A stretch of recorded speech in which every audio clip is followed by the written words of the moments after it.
Yo, what's good? It's your boy Vacation Time around Lego. Yo sé que yo te gusto y tú también me gustas. I don't care. Hey mami, me gusta ver tu cuerpo. Hey mami, yo sé que yo te gusto.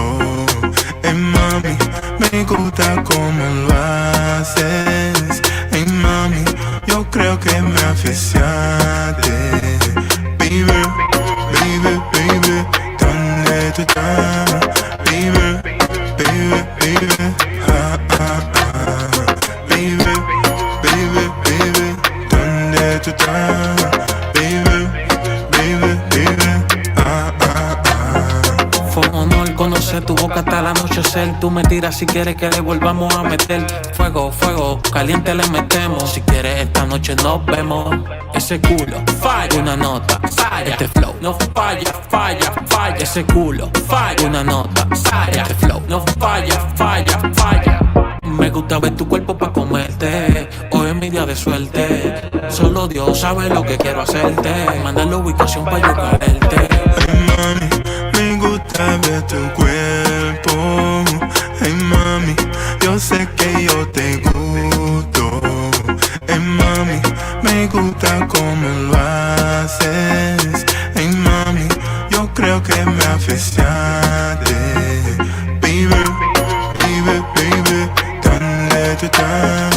Baby, baby, baby, ah, ah, ah. Baby, baby, baby, ¿dónde tú estás? Baby, baby, baby, ah, ah, ah. Hey mami, tu cuerpo a mí me excita. Hey mami, lo hacemos en la playita. Hey mami, me siento diferente. Hey mami, de este mundo me sacaste. Entonces despacio, baila hasta abajo. No te me canses, vamos a llevarnos. Entonces despacio, baila hasta abajo. No te me canses, vamos a llevarnos. Entonces despacio, baila hasta abajo. No te me canses, vamos a llevarnos. Entonces despacio, baila hasta abajo. No te me canses, vamos a llevarnos. Baby, me vuelvo loco sin ti. Loco sin ti. Baby, me vuelvo loco sin ti. Loco sin ti. Baby, me vuelvo loco sin ti. Loco sin ti. Baby, me vuelvo loco sin ti. Me vuelvo loco sin ti. Hey mami, me gusta ver tu cuerpo. Hey mami, yo sé que yo te gusto. Hey mami, me gusta cómo lo haces. Hey mami, yo creo que me aficiaste. Baby, baby, baby, ¿dónde tú estás? Baby, baby, baby, ah, ah, ah. Baby, baby, baby, ¿dónde tú estás? Baby, baby, baby, ah, ah, ah. Área 51. Ya, ya, ya, ya. Que yes.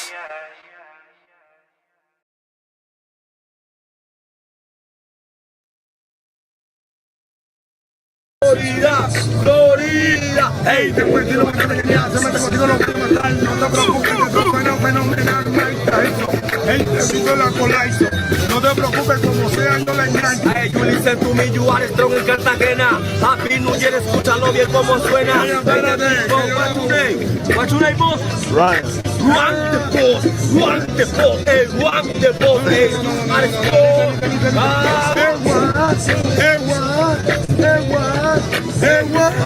Hey, párame bola, mírame la cara, si viene pedo que se me dispara. Hey, you are strong, brand, mira donde vaya el refrón. Hey, yo lo hago en el beat. Hey, you are strong, hey, you are the king, pero Barbie, ya te escucha muy original. You are speaking English, you are speaking Spanish, why? Hey, estamos los enfoques. Hey, yo fucking. Hey, aquí en la playa. No te preocupes que yo vengo en la escuela, lo tiren mal. Hey, you are strong, you are strong. You are strong, you are strong. Welcome a Cartagena, you are the king. You my friend, yo lo hago en el beat. Hey, tengo talento, si era pero lo aniquilo. Porque you my friend no puede pues contigo. Hey, saluda al blanco, Juan. Tú eres ese gerente humano. 100, you for me. That's all I need. You are the king. Yeah. Welcome to Cartagena. Yeah. Good shit.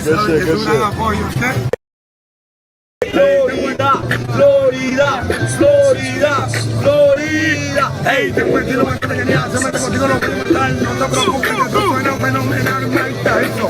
Hey, te sigo en la colaizo, no te preocupes como sea yo la engancho. Hey, you listen to me, you are strong en Cartagena. Happy New Year, escúchalo bien como suena. What's your name, boss? Ryan. Rock the boat, hey, rock the boat, hey, are strong.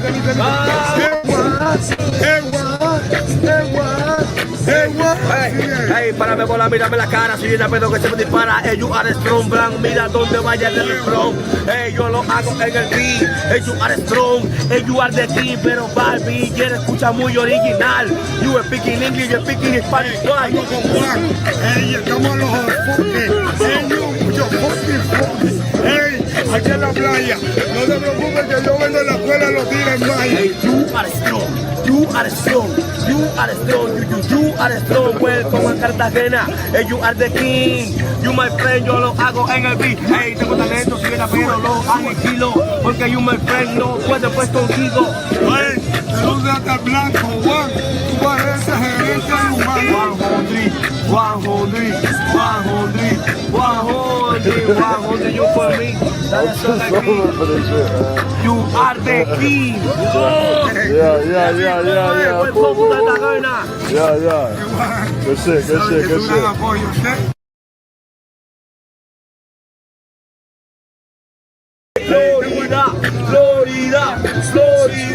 Florida. Hey, te cuento lo que tenía, se mete contigo lo voy a matar, no te preocupes que tú suena fenomenal, eso. Hey, te sigo en la colaizo, no te preocupes como sea yo la engancho. Hey, you listen to me, you are strong en Cartagena. Happy New Year, escúchalo bien como suena. Hey, espérate, What's your name, boss? Ryan. Rock the boat, hey, rock the boat, hey, you are strong.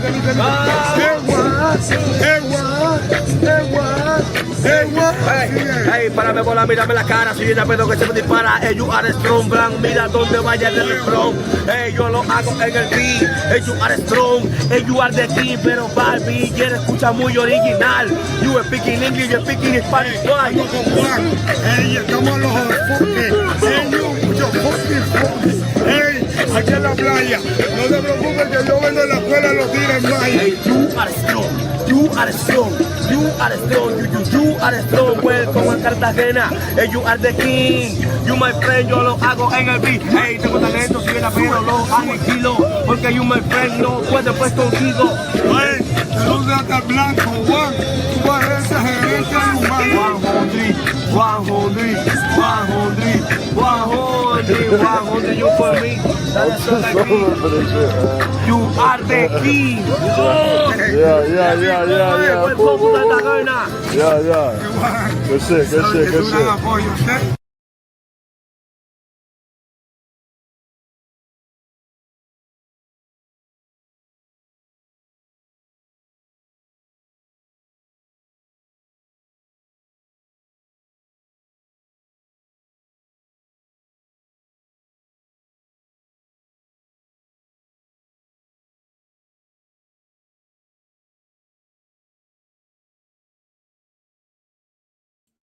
All right, my fault. I was muted. I'm sorry. I apologize. Yo, what's good, man? It's vacation time with Ryan. I'm going to get straight into the topic. I'm not going to be live all night. But what's good, y'all, man? Hope y'all been doing good. What's good with y'all, man? So today's topic is, I thought it would be an interesting topic. I was going to do a video on this, but I just been real busy, man. So I haven't had the time to put a video together, like a dedicated video. So I said, you know what? Let's do a live stream. Let's talk about it. All right. And then maybe I'll do a video about it later. But anyways, the question is, did the red pill ruin dating? Now, if you remember, I did a topic of this on my other channel in the past, and I did not do it on my Vacation Time with Ryan channel. Reason being, at that time, well, two reasons. For one, I thought it wasn't really like a travel topic, but this time I figured out how it does tie in to the travel community, because the second part of the question was, did the red pill guys turn into travel bros, right? So I think a lot of red pill guys came over into the travel community. So I do think it does tie into travel and dating, right? So anyways. All right, so we have Drew says, my passport just came in the mail last weekend. W, shout out to you, man. Salute to you, man. That passport, start seeing the world as a game changer. Start traveling. VTR gang, shout out to Mr. Peppers in the building. Salute to you, my brother. So basically, man, I wanted to just have a conversation about this, and if brothers want to chime in, they can. I had a few videos queued up. I don't know why my WhatsApp is acting weird on the desktop, so I'm gonna have to see if I can find these videos that I had queued up in another way. Usually I use my WhatsApp. I just send it to myself and I click the link from the WhatsApp. But I'll figure it out. In the meantime, I'm going to play a couple of videos. So here's how I think we can go about this conversation, right? So we can start with, like, what is red pill? I actually don't even really like talking about it, but I do think it's a slightly necessary conversation to have, because I think we're at a point now where it's a debatable topic. A lot has gotten really bad within society in the United States. And I think I would argue in a lot of the world, not just the US. There's Canada, there's African countries that, are into this type of content. And I think really the world, anybody with a phone and social media, we're all kind of connected now.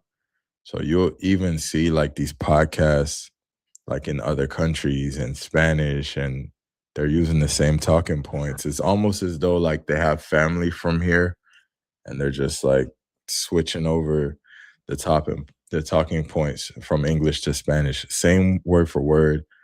I said it here before. I've had a chick and like send me podcast clips that was translated in Spanish. So the clip is in English and it was translated in Spanish. Shorty do not speak English. And the clip is talking about, oh, I don't do 50-50 and this and that. I'm like, Shorty, what are you talking about? Like, where are you getting this stuff from? Like, what do you know about 50 like that? Leave that debate in the US, man. Don't save yourself, save your country. Like, don't bring that poison over there. Anyways, I do think it's an interesting topic, and I think it's a conversation to be had. Shout out to the travel POV in the building. Says, what up? Shout out to Top Boss Big Nations. Says, big up, bros. Stay going up. Hey, salute Top Boss, man. Keep cooking on that channel over there, brother. And congratulations for your 2K subs. I seen you hit 2K. So salute to you for that, brother. So shout out to you guys. So yeah, so that's today's topic, man. Did the red pill ruin dating? Did the red pill, I could change that to, did the red pill ruin a society of people in general, not just men, women too? Like, in a way, we can get into it. In a way, it has affected women too, not just men, right? So yeah, we can get into that, right? I'm trying to, these videos I had queued up in my WhatsApp is really short clips. I just wanted to show a few clips regarding the red pill stuff, and then also the travel brothers that travel for dating, right? So let me see what I got.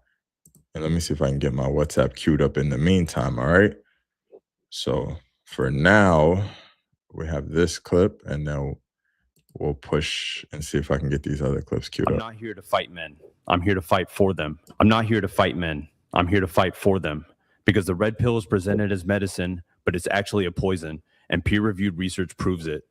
Red pill and manosphere content preys on angry, rejected men and turns their pain into blame. It tells them women are the enemy, that dating is a war, and they're losing.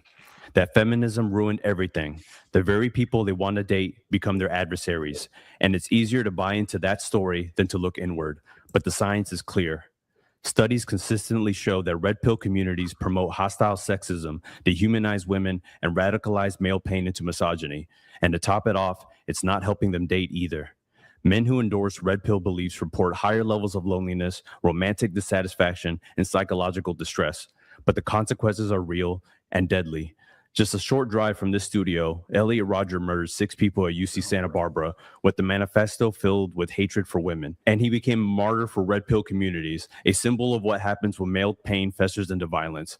For all the lectures about female nature and alpha dominance, red pill men aren't forming real relationships. They're staying single, bitter, and stuck. The more they consume this content, the worse their life gets. Not because women changed, but because they did. In the end, it leaves them lonely, angry, and blaming everyone but the ideology that failed them. I'm not here to fight men. I'm here to fight for them. Because the red pill is presented as medicine, but it's actually a... And can we get a fact checked on that? So bro was basically saying, he said a lot, but he basically saying the red pill is hurting men, and most red pill guys are single and not happy, etc., and just upset with women. That's his take on that. All right, that's his take. That's his take on that. So there's a lot of content on this stuff, right? So we can't get into all that. But hold on, there was a few clips.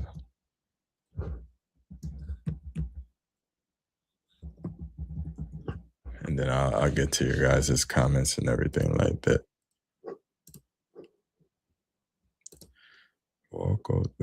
Yeah, hold on. We're gonna get into the comments in a second. Movie called The Matrix. There's a movie called The Matrix.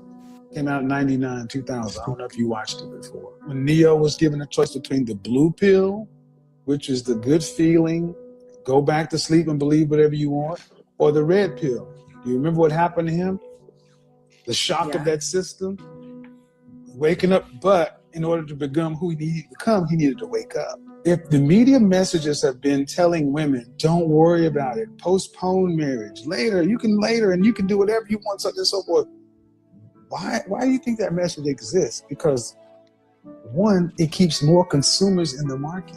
2, women spend more than men. The messages are for the 73% of women who spend the dollar. So I get it. The message is shocking. It's because you guys are more asleep than any other generation. My generation didn't realize how asleep we were. Then the next generation is more asleep than that, and the next generation is more asleep than that. All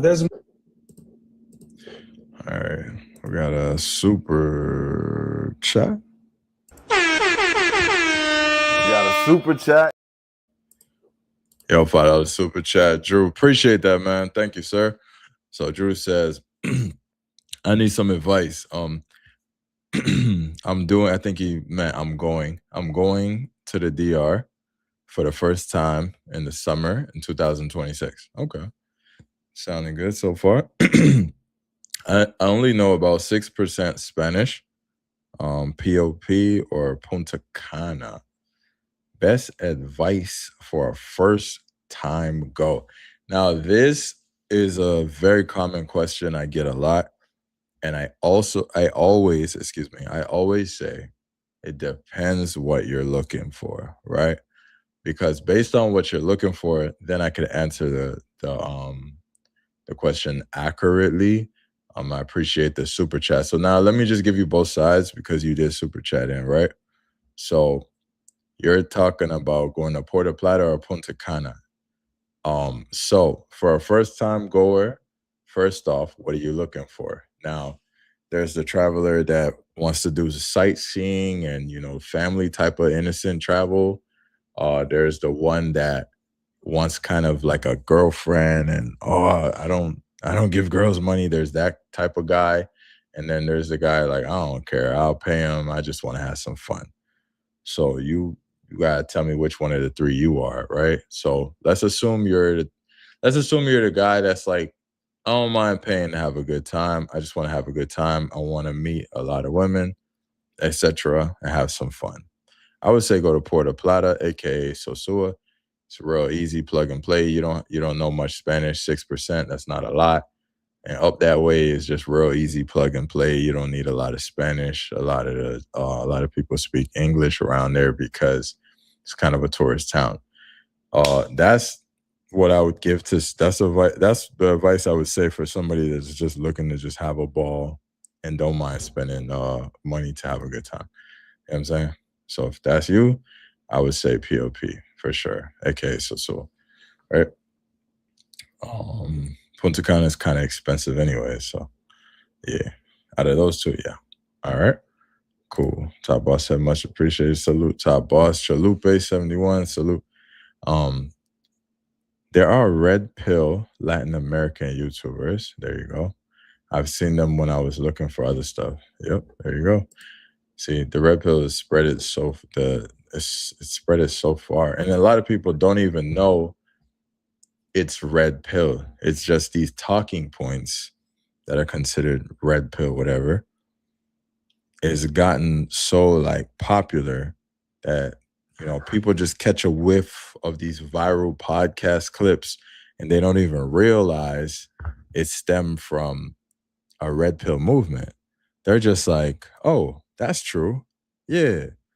Oh, most guys do this. Most women do that. Women are this. Guys are that.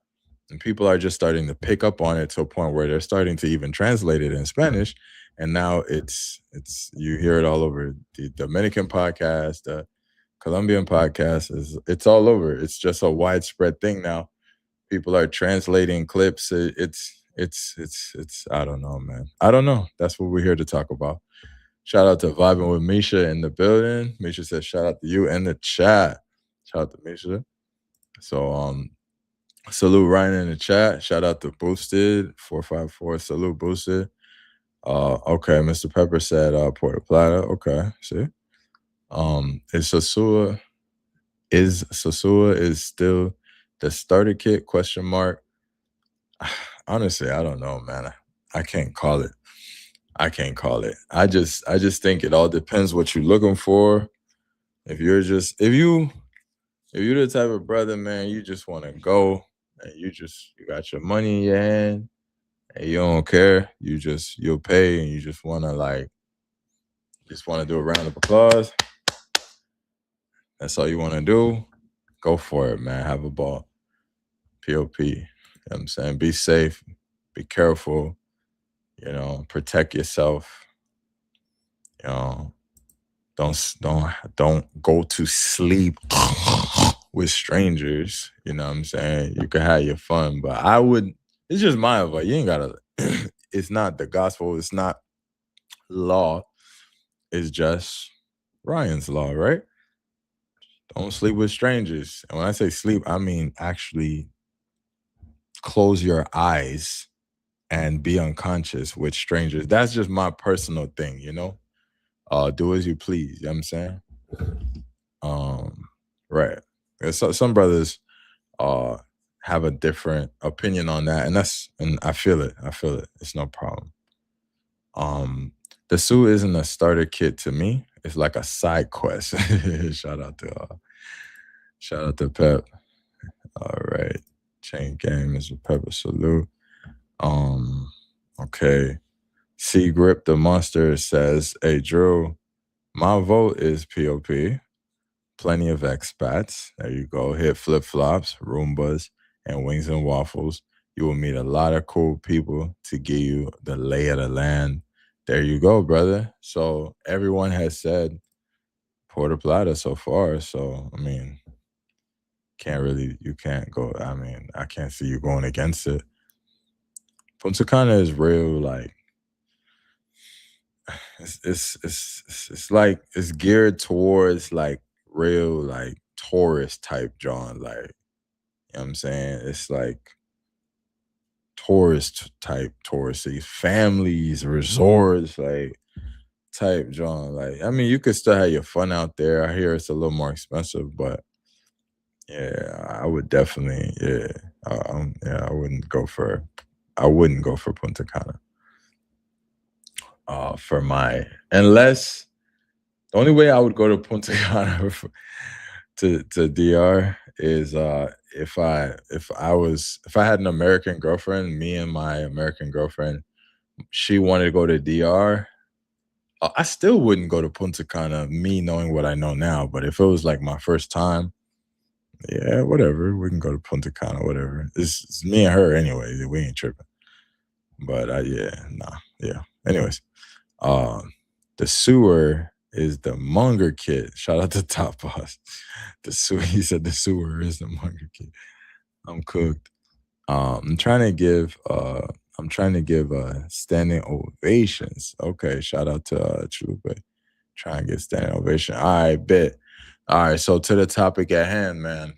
If you're just joining us, the topic is: did the red pill ruin dating? I don't know why I said dating. I should just say ruin a society in general. But let's say dating. And then did the red pill guys turn into travel bros? A lot of them, not all of them, just a lot of RP guys turned into travel brothers. All right. So you guys can chime in on that while I try to find another video real quick.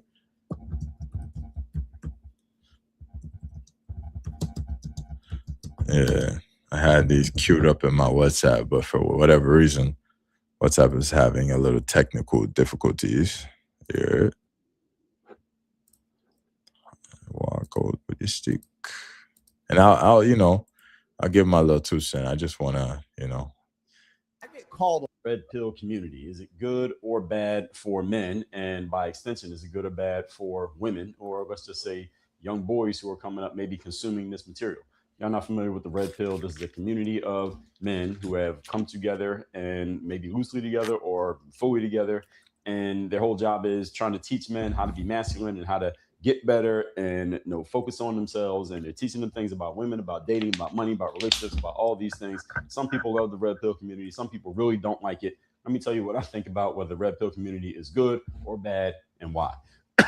On a high level. Number one, the red pill community is looking to teach men discipline, responsibility, and accountability. These are all very important things. And if you are a man, you must be an expert in all three of these. You must be very disciplined. You must be fully accountable, and you must be fully responsible, because with responsibility, you get the package offer of power. If you want power, you must take on responsibility. And when you have power, you better be very disciplined and accountable when it comes to that power. The red pill community is attempting to teach that. Now, you may not like how they're teaching it, and you may not like the methods they're using to get the point across, but is this their intention? I believe that it is. Number two, the focus is on the self of the man rather than on women/distractions. One of the biggest distractions that young men have these days, or even older men have these days, is women. Women putting their ass out on the internet, anything that a woman does, because biologically a heterosexual man is attracted to a woman. So a woman becomes a distraction when a man is not fully in his discipline, responsibility, and accountability, especially in the world that we're in now, where women have a lot more options because of the internet, where a man who doesn't have these things probably won't even get that much attention from women anyway. So the red pill community is saying,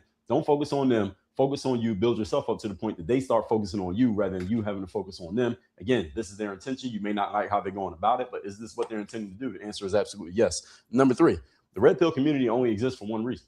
The red pill community came out as a response, a counter energy to the feminist movement. The feminist movement was all about, well, women don't need men, or men are not doing their jobs. So women had to step up and lead. And it was going so far that somebody said, wait a minute, why are we having all this male bashing and women saying that they can lead and get rid of the patriarchy and let's bring in the matriarchy? Somebody said, well, why don't we reteach men how to be men all over again so that this whole feminist nonsense goes away? Because what you all need to understand, the only reason feminism came to exist is because men, for whatever reason, either weren't, or it appeared that they weren't doing their jobs, was for women to think that they can do a man's job, which is false. A woman cannot do a man's job. A woman's role is to be a helpmate to a man.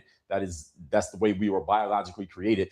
And feminists only existed because men weren't doing their job. So the red pill community has come back to try to teach men how to do the job that they're supposed to be doing. Again, you may not agree with how they're going about it. You may not agree with their methods or their trainings. However, are they trying to get men back to their right spot? They are. It's the same way that you may not agree with the feminist movement's methods and trainings, but they're trying to put women in a certain position based on a void they've seen in the marketplace. The red pill community is attempting to fill that void. And when men do their jobs again, feminism will go away. Work on your game. Red. All right, so this is the problem. All right, let me go in a little bit, and then you guys could chime in. This is the problem with the situation. Let me read your comments real quick, and then I'll talk. All right, the red pill generation was inevitable because my generation was on the superhero stepdaddy timing. Shout out to Top Boss. Shout out. I feel it, boss. I feel you. C Grip says, the red pill only ruined dating for tradcon women and 304s who are aging out of the game. Okay, appreciate that. Appreciate the input. All right, so let me give my take on it after that video. So I had a lot of other videos, but you guys, for the most part, I believe, understand what the red pill is. So real quick, just a generalized, my version of a definition real quick before I talk. What is a red pill? In my understanding, it's just like, in reality, it's just the truth, right? The red pill is supposed to be like, you open your eyes to the truth. That's really it, right? So, but what has it turned out to be on the internet has just been a lot of like, okay. All right, before I go into that, let me just say the red pill is really supposed to just be the truth. You open your eyes to the truth. Just keeping it real, exposing truth. Some truth, uncomfortable, it is what it is. And a lot of it is geared on female nature and all that crap, right? As far as men, it's telling men, hey, level up, get your money up, get in shape, XYZ, learn how to learn women, XYZ, etc. Like those things are good, right? Those things are good. Like you should get in shape, get your money up, focus on yourself, focus on your career, level up, because if you focus on a relationship, you could really, really mess your life up. And we've seen that happen to a lot of celebrities and stuff like that, right? Just chasing women and just losing half their fortune and stuff like that, right? Getting played. The list goes on. We all know that, right? I personally, Ryan, I believe that where it has gotten so far in society and in the world, we're getting to a point where it's not just about positivity, like telling guys like, hey, you should level up. It's gotten to a point where, men and women are just straight dog bashing each other on the internet. And that stemmed from the red pill movement, like, because a lot of guys that, I don't know if they, maybe guys struggling with dating or whatever, maybe didn't have a father, whatever the case is, right? Kind of like took this awakening to the red pill and this attachment because they felt like, oh yeah, this is what I've been missing, like to learn this. And a lot of guys have grown this kind of hatred for women off of it, or this kind of resentment, or this kind of like, oh, Trick, I know who you really are now. And now they're just getting on the line, just bashing women, and women had a defense to it. And now everything you see, they're bashing men back. So now it's kind of like a war between men and women all throughout the internet. And I could literally go on Instagram right now and look at a random viral post where if it's the man doing something to a woman, all the women are cooking the dude, even if the dude is correct, even if he did nothing wrong. And vice versa. If like a woman's doing something, dudes are making excuses as to why, she's wrong and she's stupid and entitled and XYZ. So it's like, you know how there's this trend that they say black fatigue. I'm having red pill fatigue, bro. I'm getting tired of this shit, bro. So like, I do think you should always want to be the best version of yourself. That's something I agree with. Like, I think 99% of people agree with that. Man, woman, whoever. Like, as a man, you should want to be in shape. You should want to get your money up, and you should focus on yourself and all of that. I think the little toxic clips is kind of like what's kind of messing the game up, right? Now, we're going to tie it into the travel community. I believe personally, and I think you guys could chime in or agree or disagree, that a lot of guys got into the red pill mindset, and then they start saying, okay, maybe watch a little Kevin Samuels, and they're like, nah, I need my chick to be feminine, submissive, ray. I'm so tired of those words, by the way. Feminine, submissive, masculine. I'm so tired. But anyways, so they got into that vibe, and then they discovered, wait, the more it's easier to find this level of cooperation in another country. So a lot of guys that got super red pilled was like, this is precisely what the red pill is talking about. The chick that, like, the way you want your chick to be is in another country, and this is what guys want. So a lot of the red pill guys jumped into the travel community and said, yo, this is how I want my woman to be. This is how she's supposed to be. Kevin Samuels exposed it. And now they all over here. Oh, they all in DR. They all in Colombia. They all in Thailand and Brazil. They in Costa Rica. They in Panama. But then you have the freaking intertwinement, the mix of guys who got, like, they got a taste of that overseasness. Overseasness is crazy. They got a taste of the overseas vibe, right? But when they got there, all they started doing was crashing pros, right? Start clapping pros. And they're like, forget this whole find a feminine wife. Like, these joints out here bad. I'm clapping something for the 50. Like, so I don't know, man. I think the whole thing just kind of spiraled out of control after everyone sat home in 2020, 2021, wearing masks and sitting behind the computer consuming this content. That's my take on that. So I'm going to leave it open. If you guys want to give me your take, I will drop the link. I'm going to give it until 12. I think that's a healthy amount of time for a live stream. I say we should end at 12 a.m. So I'm going to drop the link. If it's earlier than that, cool. But 12 a.m. is my cutoff time for tonight. Let me see any more comments before I drop the link. Okay. The red pill is seeing women, dating, and intersexual dynamics for what it really is, and not what we think it should be. Eyes wide open. Yeah, that ties into what I said earlier. It's just the red pill is just really like the truth, and it was taken from the Matrix movie of like when you taking the red pill and you just kind of like exposes the truth, right? But all right, cool. I dropped the link, so if you guys want to give your take on it, let me see. Do I have any more videos? We in the building. But yeah.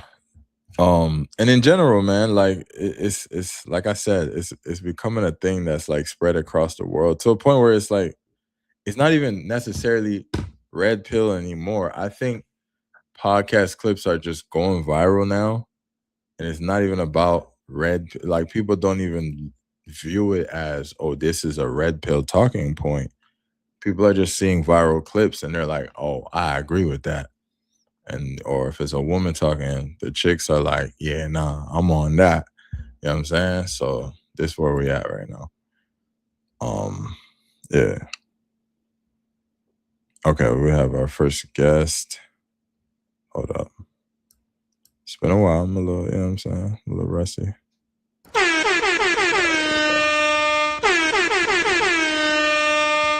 Vacation time with Ryan.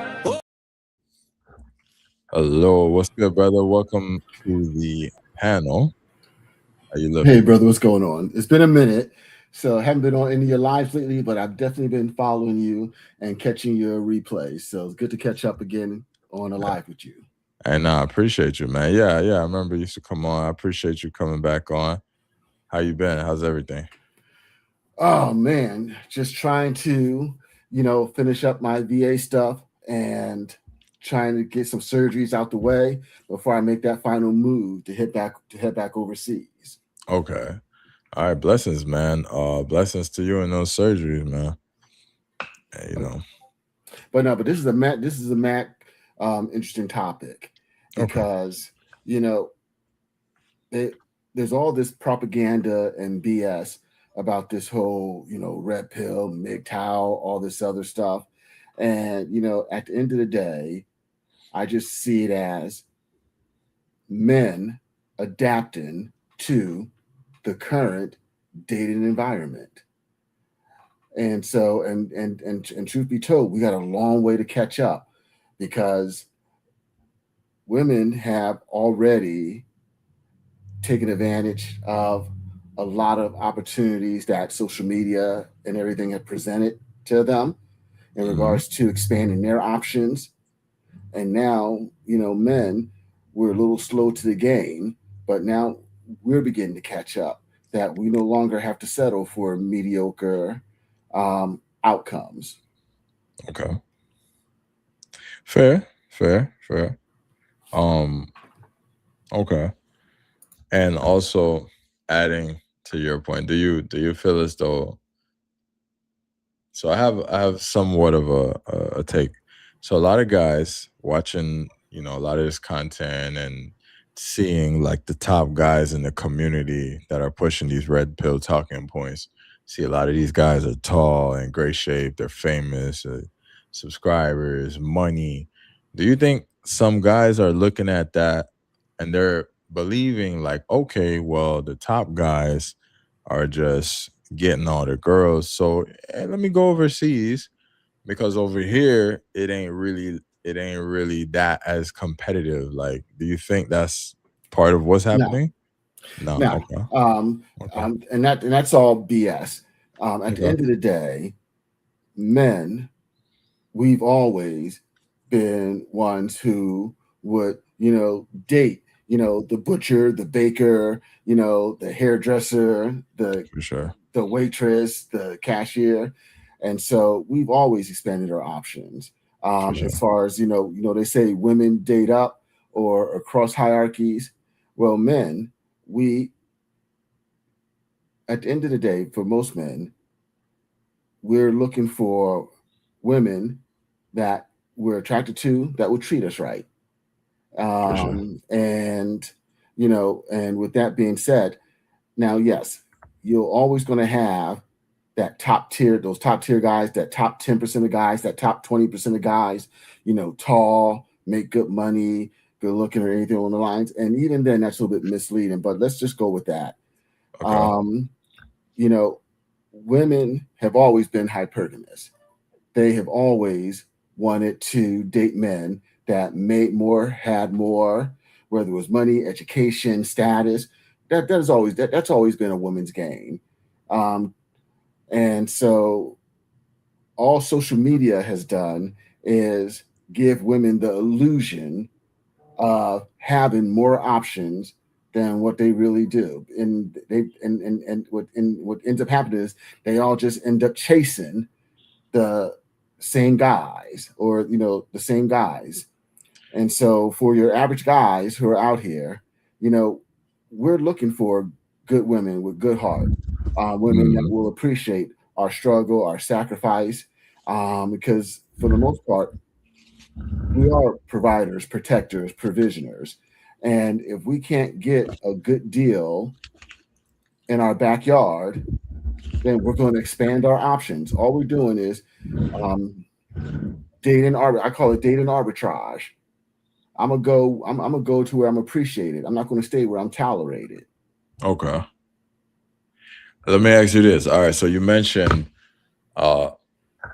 you made a point where women have this kind of like this skewed view of like their reality. Like they think they got these options, but they're not real options, right?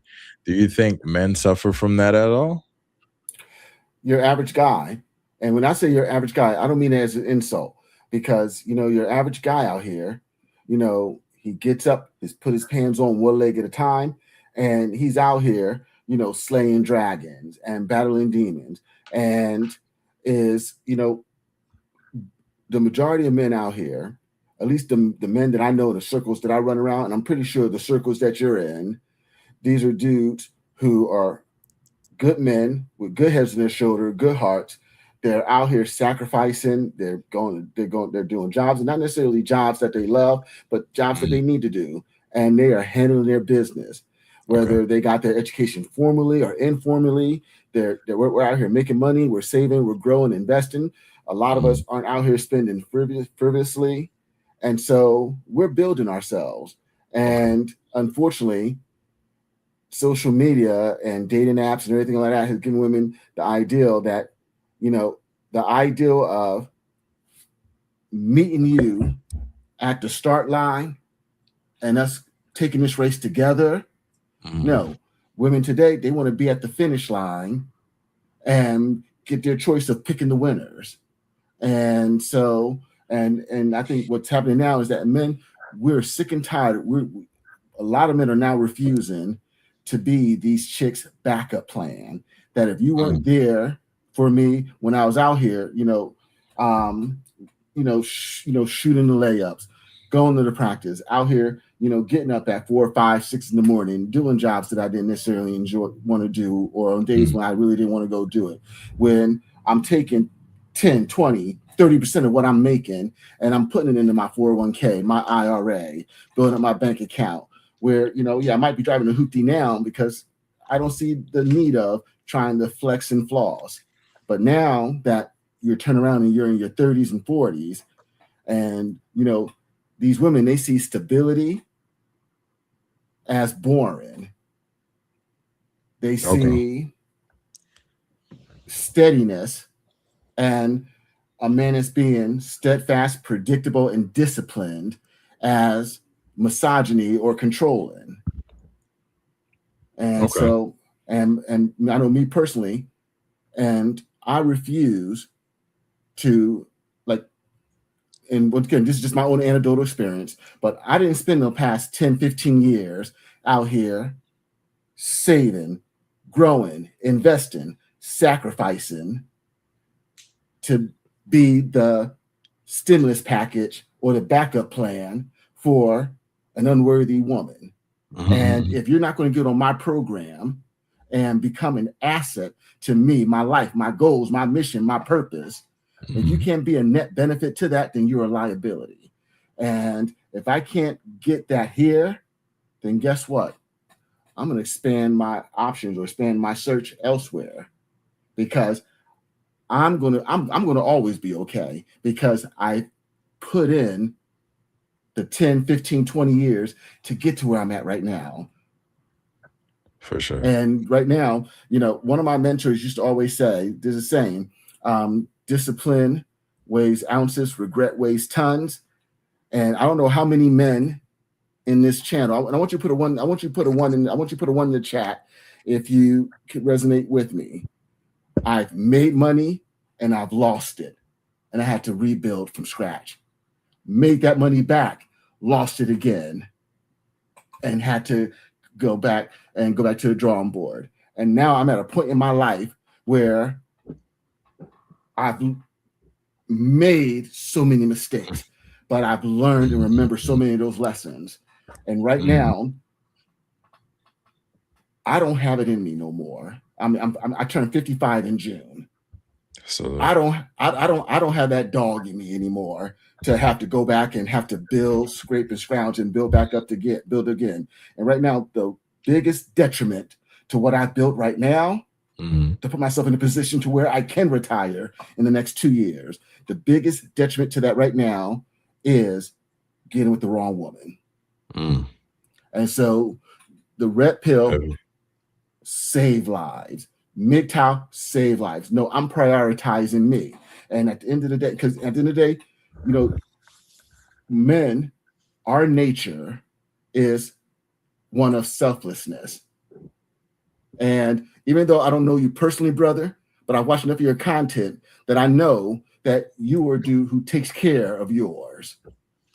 A man's nature is selfless, whereas unfortunately, a lot of women today, their nature is selfish.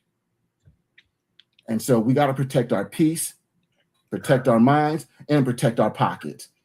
And the worst thing I can do, or men like me in my situation can do, is get with the wrong chick and lose half or more of what we built. Respect. Sorry, I didn't mean a monologue. My bad. No, you're good, man. So I respect that. And I think, see, that's the thing. Like, that's something that I think most men would agree with and understand. You know what I'm saying? I think where the debate comes in is, see, all that stuff I agree with, and I think most men agree with. I think the debate comes in where, you know, got brothers start saying off the wall stuff that is just kind of not necessary to say on these podcasts. You know what I'm saying? Like random shit. Like that just sounds, it sounds like you're just going against the grain so tough that you're building like a lot of haters and hatred. And it makes like if I was a famous Red Pill podcaster, right? I could deliver these points without being like kind of insulting or offensive, because I believe if you have a way with words, if you know how to articulate yourself well, you don't have to offend people, and you could still get your point across. And I think what happens is a lot of these guys, they damn near purposely offend people and trigger people to go viral, but then that's what I think that kind of creates like this division, and these debates and this back and forth hatred towards men and women, like just, you know what I'm saying? But I do believe there's chicks out there that they're grimy, they're shiesty, and they're out there to get you and use you. And there are dudes out here that are look. There are bad actors on both sides of the aisle. There are bad actors on both sides, and I agree 100%. I don't need to be ignorant or disrespectful or condescending to get my point across. There you go. Who's it? Mark Twain said it best. Don't argue with idiots, because they'll drag you down to their level and then beat you with their experience. Yeah, there you go. Perfect. And so, Perfect. Look, I love women. I love the way they look. I love the way they smell. I love the way they feel. And I don't care if you're black, white, green, purple. I mean, look, I go back to Captain Kirk Star Trek days, and those Orions. So and I got a thing for I got a thing for She-Hulk now. I even got a thing for She-Hulk. But with that being said, I don't care. At the end of the day, it's all about one of the best things. And I did a lot of good things in regards to my mindset. One of the best things that I did in regards to my mindset is I break a lot of things down to either you're an asset or a liability. You're either, asset, and we take it down to finance 101. Assets are simple. Assets add value. They give you the ability to make more money, to give you more time, help you build more resources. That's what an asset is. A liability, extract them. And so when it comes to dating, a woman will either be an asset to you, your goals, your life, your mission, your purpose, or they'll be a liability. They will extract money, energy, time, resources. They'll extract that from you. And for sure, as a man, it's up to you to choose, peace and purpose over panani. And we've seen many examples of men who didn't choose that. And this whole, red pill, passport bro, anything like that, Black people have kind of always been the red herring. The canary in the coal mine. Because if you think about it, there were other people that have been doing this whole international thing way before, brothers have gotten on this. We had the Korean War vets, the Vietnam vets, soldiers being overseas, getting stationed in Germany. No one batted an eye when you see, George and his Vietnamese bride, or Philip and his wife that he met when he was on base in Germany. So this is nothing new. But now that, quote unquote, now that brothers are now expanding our options, because now it's an issue. But I think it's an issue because for the longest time we were a lot of chicks' backup plan. So women could make poor choices and bad decisions in their teens and 20s, and even sometimes up to their 30s, and then come to their late 30s, late 40s. Brothers like you, brothers like me, and a lot of brothers in this chat. We were these chicks' bailout package. Don't judge me for my past. That was then. This is now. The things that I did back then made me the woman who I am today. And we're supposed to, and there was a time where we got online. We got in line on that. And now we're like, no, not no more. Okay. So I personally, all right. So some brothers, start going overseas and they start, getting the women over there. And I hear what you're saying. Like a lot of chicks were looking at brothers like, oh, these guys were the backup plan. So, maybe that's why they're jealous. I personally, I think a lot of women started like coming at the travel brothers because the guys weren't really just going overseas and just doing their thing and being happy quietly. A lot of guys got online and started bashing women, saying, oh yeah, they over there in Thailand, but they get online and they're like, oh yeah, those girls in the United States, they're trash. They don't cook, they don't clean, they don't this. Hey, look at my feminine, submissive Thai girlfriend. So I think a lot of the chicks over here felt like, damn, so that's how y'all coming? Like y'all coming for us? Like, so a lot of brothers, not all, but a lot of brothers were going overseas and bragging with their new joint and then kind of bashing the girls from the US. And I think that caused like a wave of angry chicks to say like, dude, like, oh, then they start saying like, oh, y'all lame. Like, you only over there because you got money. So I feel, I could be wrong. Correct me if I'm wrong. But it seems as though from what I was seeing is like the chicks were kind of responding like, oh, you talking about this feminine, like you lame, you over there paying. You know what I'm saying? Like that was kind of like their response. What do you think? So if I was to call you a broke, no good ninja, uneducated, dirty, that wouldn't affect you because it doesn't apply to you. If I'm talking, this saying, if it doesn't apply, let it fly. So if when I listen to people, there was this movie where this actor was it Delroy Lynn. He's like, I love good, hardworking, black people, but ninjas, I hate ninjas. Well, when people talk about ninjas, it doesn't apply to me. Okay. So there's this scene. I don't know if it was from, I can't remember what play it was, but thou does protest a lot. So the dudes that are going over there talking about the women, saying, making comparison. If it's a comparison doesn't apply to you, then why do you care? I got you on that. So when I see women, when I see sisters out here talking about dating outside the race, or or talk other stuff, it doesn't bother me because it doesn't apply to me. Got you. Okay, so you think the women that would get triggered, it would basically be the ones that are like, they know like that's them basically. It's them talking, because I remember I was watching this one clip. There's one video that went viral where this chick was on. You might have seen it, where she said, why do these guys go overseas and, you know, guys who wouldn't even get the time of day over here, and they go over there and get a baddie, a 10 out of 10. I'm sure I've seen it. These are guys you don't want. So what do you care about dudes you don't want?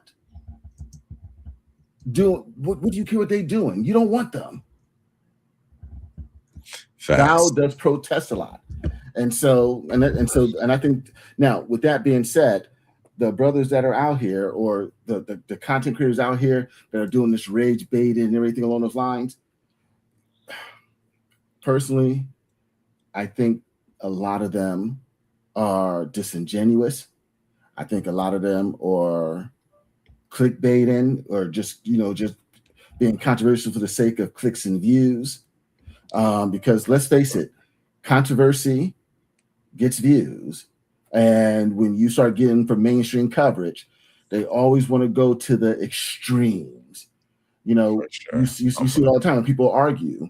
They always argue the worst examples. You know, even when you look at, this whole color, even the Godfather, the purpleization, where, everyone is dealing with Mr. and men are nothing but, felons and behind kickers.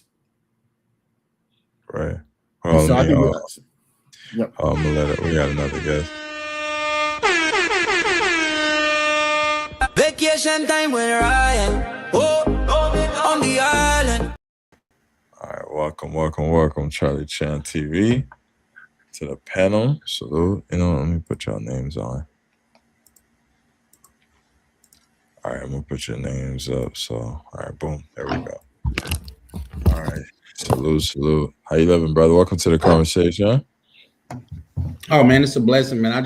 I wasn't here for the whole thing because I had to handle something, but I think you guys are touching on a lot of valid points.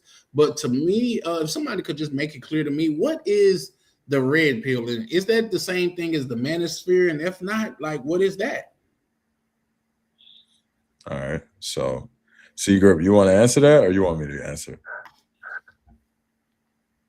All right. On a high level, personally, I just think it's BS just to find ways to divide us. But with that being said, everyone likes to put everything in neat little boxes, and it's if this then that, or either or. But with that being said, if you were to ask me, I mean, there's no uniform, at least from my perspective, there's no uniform definition, because I like what Ryan did at the beginning. He gave his definition of what red pill was.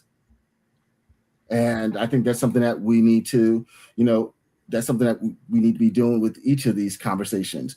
What's your definition of manosphere? And let's define it and have discussions around it. Okay.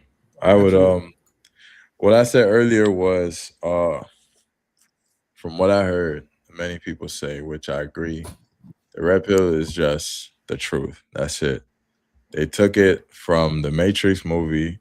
They just kind of took that vibe and said, this pill is just gonna reveal the truth. That's it. So when you have these talking points, they're always supposed to be based around truth. So when they start saying women are this, women are that, that's why they start quoting these random stats and stuff, because it's supposed to be just waking men up to the truth, so men could kind of level up and kind of understand female nature and stuff like that, etc., etc. Okay. So with that being said, is Fresh and Fit, are they red pill? Yes. Is Kevin Samuel red pill? Was he red pill? Rest in peace, KS. I say yes. I think he would say yes. Some people say he wasn't red pill. I don't know how, because he spoke truth. So he spoke uncomfortable truth to women. That's like literally red pill. Well, just real quick, push back on that. I don't think Fresh and Fit is in the same aura as Kevin Samuel. You know what I mean? No, it may look similar, but one is an imitation and one is an original. that's why I say this whole red pill conversation, it gets tricky because, you know, a lot of people think that red pill are just these group of like lonely incel men that just could never get women, and they start learning about girls and now they hate women. That's not what it is. It's really just supposed to be just people just speaking facts and uncomfortable truths, and just revealing the uncomfortable truths in people, you know. And a lot of the uncomfortable things that they say about women is stuff that a lot of men that didn't date a lot of women never really got a chance to experience. So they also teach, hey, you need to get in shape, you need to level up, you need to get your money up. You should you know, some of them teach, oh, you should wait until you're like at a certain level of life before you start dating and whatever, etc., etc. I like the point you just made, right there. I like the point you just made there. Everything that how I am with women has come from decades of being out here in the trenches. I wasn't using social media. I'm a late adapter. I didn't start using social media until like around 2018. And so for me, it was, literally having my mouth game on point, my look game on point, my money game on point, and being out here putting. And so, and now with this whole advent of social media and everything on those lines, men now have the ability to, the 30 years that I've been out here in these streets, dating all these women, you now can get that without having to go through the trials and tribulations and the pain and the sacrifices and all that stuff. And so I think that's all that's happening right now is a lot of things about female nature. We're seeing it on steroids. I mean, these women, a lot of stuff. I knew this stuff. I knew women weren't sugar and spice and everything nice. I knew chicks could be diabolical. I knew about females and their hypergamous nature before I even knew what the word hypergamy meant. I knew about, I was red pill before I even knew what a red pill was, because I accepted and I dealt with women for who and what they were. And the whole MGTOW men going their own way, man. I was doing monk mode and everything back in 2017, 2018. I was doing monk mode, building up, grinding. It's just that what social media has done is now have given labels to these concepts or terms or ideals. But on top of that, these females out here are exposing so much that you can see just how diabolical. We get to see a lot of the worst aspects of human nature and what has taken me decades of pattern recognition, and trying to, see the angles, vetting, listening. I always say, it's easy to manipulate and play games with a chick who is looking to, get a come up on you, or trying to take what's in front of them. But when you get to learn how to look around corners and see the future, and that's what experience has brought me. And now men get to see that in real time without having to take 20, 30 years to learn this. So, all right. So I like what you said. So a lot of these things used to just come with experience. You start, like you said, pattern recognition. If you date enough women, you start to learn things. You start to see the pattern, like you said. And now you have catching cases. Yeah, dudes losing half their fortune. Chicks taking you through it, and oh my God, I could tell stories. So I see I got the road rash. Right. So I see the good where a young man could learn a lot of this stuff early before he actually gets bumped on the head really hard. Some people bump their head really hard before they learn, but I do see there's a dark side to it. For example, right? I saw a clip. This is real life, by the way. I saw a clip where this dude, his name is Sneeko. I guess at one point he was like a pillar in the red community, right? A child approached him, and when I say child, I mean this kid must have been like 15. And he was like, "Oh, Sneeko, like, hey, what's up, man? Let me get a picture." And he was like, "F women, right? We hate women." Like he said something like, but he was dead serious though. Like he was dead serious. And this is a child. So you have to at some point say, yeah, this does plenty good, but you have to be careful how you speak. There's children watching.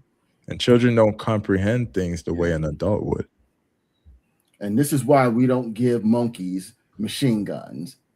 You know, well, here's the thing. Here's the thing. If I can't chime in right fast, for one, Sneeko is a whole weirdo. We got to put that out there. You know what I mean? Because he is what I call, and let me say this too. I don't believe in MGTOW. You know what I mean? Because that's weird to me. Because if the description is in the title, what other way are men going to go but women? You see what I'm saying? Because that sounds a little off-putting. Like if you're not going in the women's way, there's only one other way that you could go, and I don't identify with that. Whatever you want to choose and do whatever you want to do, but I just don't identify with that. You know what I mean? Second I feel of all, what you're saying. I'm sorry. Go ahead. No, I was just saying I feel you. No, this is men going their own way. Where are you going, sir? Where are you going?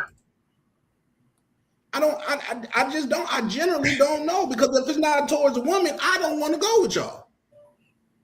Like the dudes that keep on going back and forth to jail, I think they got a secret love for men. Like, when is it cool to go hang around niggas that got exactly what you got all day, every day? When is that cool? But Sneeko is such a weirdo and so demonic. Yeah, and I'm using that word intentionally, because if you look at the things that he say and how he pushed things out there, he used a term like, how do you know that you're not the G word if you never tried it? What? I never tried crack neither. I don't need to do that to know I don't like that. Yeah. Pause. That's I what didn't I'm hear saying. that one. I didn't hear that clip. That's rough. That's rough. But yeah, I'm real quick, he got stories about how he did a threesome with his girl with another dude. Bro, that's weird. Yeah, you know what? Zeno was telling me that in the interview we did. So to add to your point really, really quick, I ain't trying to cut you. Sneeko is one of those guys, he got fame too early, too young. And I feel like he still hasn't found his identity yet. So you notice how he switched identities like 10 times since he got fame. He's a kid, he's a kid still growing up, and we're watching children grow up. And I think that's the problem with the internet. A lot of stuff that we were experiencing growing up was not in front of a camera. So, you know, this kid is he's so famous, I think since he started blowing up in 16 years old or something. So he got introduced to fame too young, in my personal opinion. That could definitely be the case, but I also think that he was around a kingdom of clowns. Because when he started blowing up, it was through Fresh and Fit, and everybody know they've been proved time and time again that these guys are frauds. So he came up over there doing the shenanigans that they do, because real men don't move the way that they move. And here's the thing. I've said that long before they got exposed. People's like, oh no, they cool, they help. No, they're fraud. The same way I called out Dr. Umar before he got exposed. Oh, if he really build this school, you're going to eat crow. Ain't ate crow yet. I'm not going to lie. I wouldn't even sit here and lie to you, dog. I used to watch all these guys, right? Because it was shocking to a lot of the world to hear people speak like that publicly about women. You're like, oh, snap, these guys are wild. So it was like, you would watch. But that's the point I'm making, right? When you have these children watching these guys and they're hearing people say wild stuff like W's are stupid and they're this and they're that. Kids don't know how to process that with a logical brain because they're not that logical yet. their children. So they just run with, oh, they're stupid. We don't like them. So now they're in the classroom. I've heard this actually many times that kids are in classroom quoting Andrew Tate and slapping joints, like, and then like, you know what I'm saying? So I don't know, man. It's a for us, we How could much of look that at do you it. think is propaganda, though? Not saying that I, it doesn't I happen at don't. all, but how much of that do you think is propaganda? It could be. I mean, look. They threw him in jail. They demonetized Fresh and Fit. They're cooking the Red Pill. The Red Pill is getting finished off because I agree. they run shit. Like ain't no movement finna run nothing past Google and YouTube and them boys. Like if they want to shut you down, they'll shut you down. Yeah. So agreed. But I think it's also a bigger agenda because you got to realize that societies are pretty much built and ran by men. And when you have men checking out, as strong as independent as a lot of women say they are, the fact of the matter is men still pay the majority of taxes. And so public service, these SNAP benefits and welfare, everything along those lines, and the majorities are paid by men taxes. And when you start having men check out, also a lot of our laws are based on extracting resources from man to woman. And I can name, laws, from the 70s that, illustrate, our laws have not caught up to modernity, to how things are today, and when you start having men check out and we're not marrying, we're not making babies, that means, we're not paying child support. And you got men that now are, not living to the best of their abilities. We're not going to feel it now, but I'm telling you right now, 20, 30, 40 years from now, we are going to feel it. And this big social experiment in regards to feminism and social media and everything along those lines, we're going to feel this 20, 40 years from now. Mark my words. I've said, you know what's funny? I've said that. Sorry, I didn't mean to cut you. Go ahead. I was just gonna say I've said that plenty times too in the past. And what I said earlier, there's bad actors on both sides. We have extreme members of the quote unquote manosphere or red pill community or the travel community. We have extreme examples on that side, but we also have extreme examples of feminists. And, everyone's real quick to call out misogyny or misogynist, but no one ever talks about misandry or no one's ever talks about that. And as much as you see a lot of these guys say some of the wildest stuff, literally for every one guy out here saying wild stuff, there's over a half dozen women saying some of the most hateful, vile things. Yep. Let me ask you something though, C-Grip. Why does that matter? No, I was just answering when we were talking about, Sneeko and everything like that, about those extreme examples. I was just saying that there's extreme examples on both sides. Yeah, but for sure. But for the most part, just to give cadence to Ryan's point, a child walked up to him. Them are the only people that could be tricked over here on the man side. But women are listening to women about this BS. And women, in my opinion, because here's the thing, the reason why I'm giving a little pushback to you, C-Grip, and I don't know if you are doing it on purpose, but it's almost coming off as like anti-woman speech. And you sound like a brother that enjoy a good woman. So I'm not going to put that label on you. But what I will say is this, is those people, those women on that side that you are referring to are generally the undesirables. So you see, that's just like the Lisa chick that just came out, the comedian dark skin chick. My apologies. Go ahead. No, and so just answer your look. I love women, and I appreciate them. I want them in my life. I enjoy having them in my life. But with that being said, I'm not going to accept someone that is not going to be an asset or benefit to me in my life. So just because, and I guess that's the best way to put it. And I agree. I 100% agree. Ain't Real nothing quick, wrong with that. shout out to Gary. How you doing? Good, bro. But my thing Gary. is, it's like, say, just to drop my point further home. What's the comedian lady name? The dark skinned comedian that just came out talking about marriage and slavery. Leslie Jones. The ugly, I don't want to call her ugly, but she's just not desirable. The black chick from Ghostbusters and SNL. Yeah, I think it was Leslie Jones. And she even said, Leslie Jones. She come out talking about me and this, me and that. Go ahead, my apologies. Yeah, she also. I'm sorry. Go ahead. Her father. She also said her father didn't raise her to be a wife, and the first thing that came to my mind was probably because he knew no one wouldn't wife you up. So damn. He might have had no choice. No, that's what I was thinking. No. And I got a little. I get where you're going with that because she looked thanks, undesirable. But I got a little pushback on that because here's this: everybody on my 600-pound wife have a spouse. It's not how you look all the time; it's the character that you bring. It's the person that you are. Yeah. But if you walking around looking like her, that you should get. I'm sorry. Go ahead, Ryan. No, I say you're right. They all do be having a partner. Yeah, look, you're.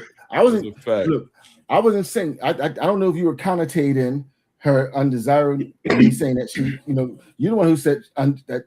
At least they gave the connotation that she was undesirable. I'm just talking about her. Just she's always been masculine to me. In regards to, because I've been following her since SNL. I've seen a lot of her comedy specials, and she's always come off masculine. And I know me personally. Yes. I have no desire. Sir. Yeah. My apologies. Yeah. And I have no desire to be with a masculine woman. I have no desire to be with a woman I have to handle. That's just me personally. Right. And you're right. Well, here's the thing. And to drive my point further home, it's not about all the time looks, because once again, everybody on my 600-pound life have a spouse. But Cheryl Underwood, by looks, could be deemed undesirable, but she's such a woman to where I bet she got a man in her bed. Oh yeah, I've always loved me some Cheryl Underwood. Oh man, oh yeah, I've always loved. And it's because the way she talked about how she want her man, how she'll treat her man, and stuff like that. Oh yeah, you got this woman over here that makes her voice deep on purpose, and she want to talk about me and to let her down. No, ma'am, you done let yourself down. I'm good. How you gonna say that you wasn't raised to be a wife, but then complain about not being a wife? These are how unlogical these people are. Just today, and this is a little bit off topic, but it relates. Just today, I'm just asking myself, with all of this Pushai, City, Gucci Man, even Woody stuff going on, I think it's a real difference between being gangster and being mentally retarded. It's a difference. For what he did to go rob somebody while you're in the halfway house, bro, that's not gangster. That's mentally disabled. I didn't mean to use that word earlier because it is derogatory, so my apologies for that. But he is mentally disabled. What I'm saying to say, for a woman to get on the TV and say that, she is mentally disabled, and she's 60 years, she's damn near 60, still complaining about me, and you ain't looked in the mirror once, ma'am. Wow. Well, another lesson I learned a long time ago is only a fool will try to argue logic with a woman. I don't argue with a woman, period. Yeah. And so, look, I know me personally, every man, I like to call it, what I try to do now is I date with intention, and I start with the end in mind. And so I'm the kind of person that when I date a woman, I'm vetting. I use dating to vet. And so, and I actually do a lot of vetting before I actually take someone out. But, every man needs to decide for himself, what is it that you want in a woman and a health mate and a wife or a spouse or something along those lines, and start looking for those qualities in the women you associate with. And even then, you got to pay attention, keep your head on a swivel, because you don't want to be dealing with her representative and then get bamboozled into a situation before you're like, this does not serve me. And so whatever it is, what's important to you, I think too many of us, we tend to get involved with the first chick that we think like us or is willing to touch our willy. And we try to build a relationship around that, and I don't think that's a good way to go about it either. And so be intentional with the, one of my clients gave me, I remember I asked, so one of the questions I used to ask my clients, whenever I had a client that was an average guy, just an average job, but now they're in retirement and they're millionaires, multimillionaires, I would ask them, how did you build your wealth? And one of my clients, shout out to you, Ed. One of my clients said, you'll either have a nest egg or a goose egg, depending on which chick you end up with. And he said when he met his wife, he was a knucklehead and he had no choice but to get his act together. And so if you're not with a woman, I personally, relationships, we need to be looking to elevate and levitate each other to the next level and being an asset to each other in our lives. And if you keep, I think too many of us are dealing with chicks that are going to end up being goose eggs to, us and our bank accounts. Agreed. I feel like, yeah. But here's the thing. I think just like when we talk about the real world, my apologies, Ryan, you haven't added anything in a while. But I kind of thrive off these conversations a little bit because I think we need to have these conversations. But my apologies. Go ahead. No, we have to have them. And if your thoughts and your ideas can't stand up to scrutiny, healthy debate, then you need to go back and reevaluate. And so, yes, we need more brothers jumping in and having these conversations so that, yes, I want to try to help and teach people and have them learn from some of the things that I've done that either served me or didn't serve me, but also I want to learn from you brothers as well and from the chat. And the only way to do that is for us to put it out there. And, I appreciate the pushback. If you disagree with something that I say, or you think it sounds a little out there, call me out on it. Because if I can't articulate my position, then I need to go back and re-examine it. And we can all, and this is something that as men, a lot of this is what we should be able to do. We should be able to rigorously and have these discussions and not get hurt all in our feelings. No, don't take it personal. Learn from it. For sure. And then come back to the, and then come back, go to the drawing board and come back. For sure. I got it. All right, I got a question for you guys. All right, for you brothers. So do you guys think that the actual social media has hurt men in any type of way as far as abundance and choice? Could you elaborate a little bit more on that when you say as far as abundance and choice? So earlier we did talk briefly about how women have been kind of wrecked and had their have become kind of like the Lulu when it comes to their options, where it's like they kind of think they got options, but these guys are all just trying to smash, right?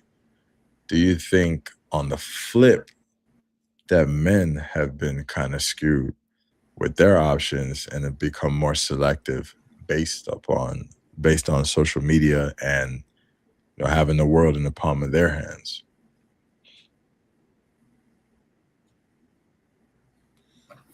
I think it has affected men, but not in the manner that you just described.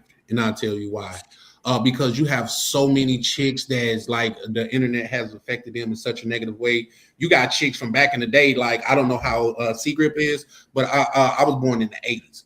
You got chicks back in the day that was a shoe-in. You know what I mean? Like by the time I leave the club and she's still hanging around, I know she's going. You know what I mean? Like it's just that same person right now thinks she's Beyonce. Right. You feel me? But when I say it happened with men in reverse, now men just taking whatever they could get. You know what I mean? It's not like, oh, I'm so this, that, and the third. They're like, oh, you got 2 legs and you breathing? Come on. You see what I'm saying? In my opinion, I think I used to think it was on women to uphold the standard, but now I believe it's on men to uphold the standard. For sure. I do believe that men are a lot of men are settling a little bit easier. But all right, so I do believe there's levels in this, right? And I say this in a normal way. I don't say this in like a weird way. Like there's the guy, like you said, that they'll take what they can get. Is more of an easygoing guy. And then there's the guy that, let's say you kind of been getting girls, and then now you have Instagram, you have dating apps, and you could even throw in travel if you want, and you experience all different type of women. You kind of naturally become a little bit more selective. Now with the internet in the palm of your hands, you're just sitting around with your phone in your hand and you could shoot a shot at like 20 joints per hour. Like, you don't think that kind of does something to a man at all? No? No, niggas is weird. Niggas is complete weirdos out here. On the simple fact, I tell you why. I see on Facebook, Snapchat, and Instagram all the time with women saying, don't send me any deep pics. Like, I don't even know you. Like, I'm like, niggas is out there doing that for real. I agree. That's crazy to me. You don't send a woman your genitals that you don't even know. That's crazy. I want to say this to men while we're right there, Charlie. A lot of y'all dudes gotta calm the fuck down.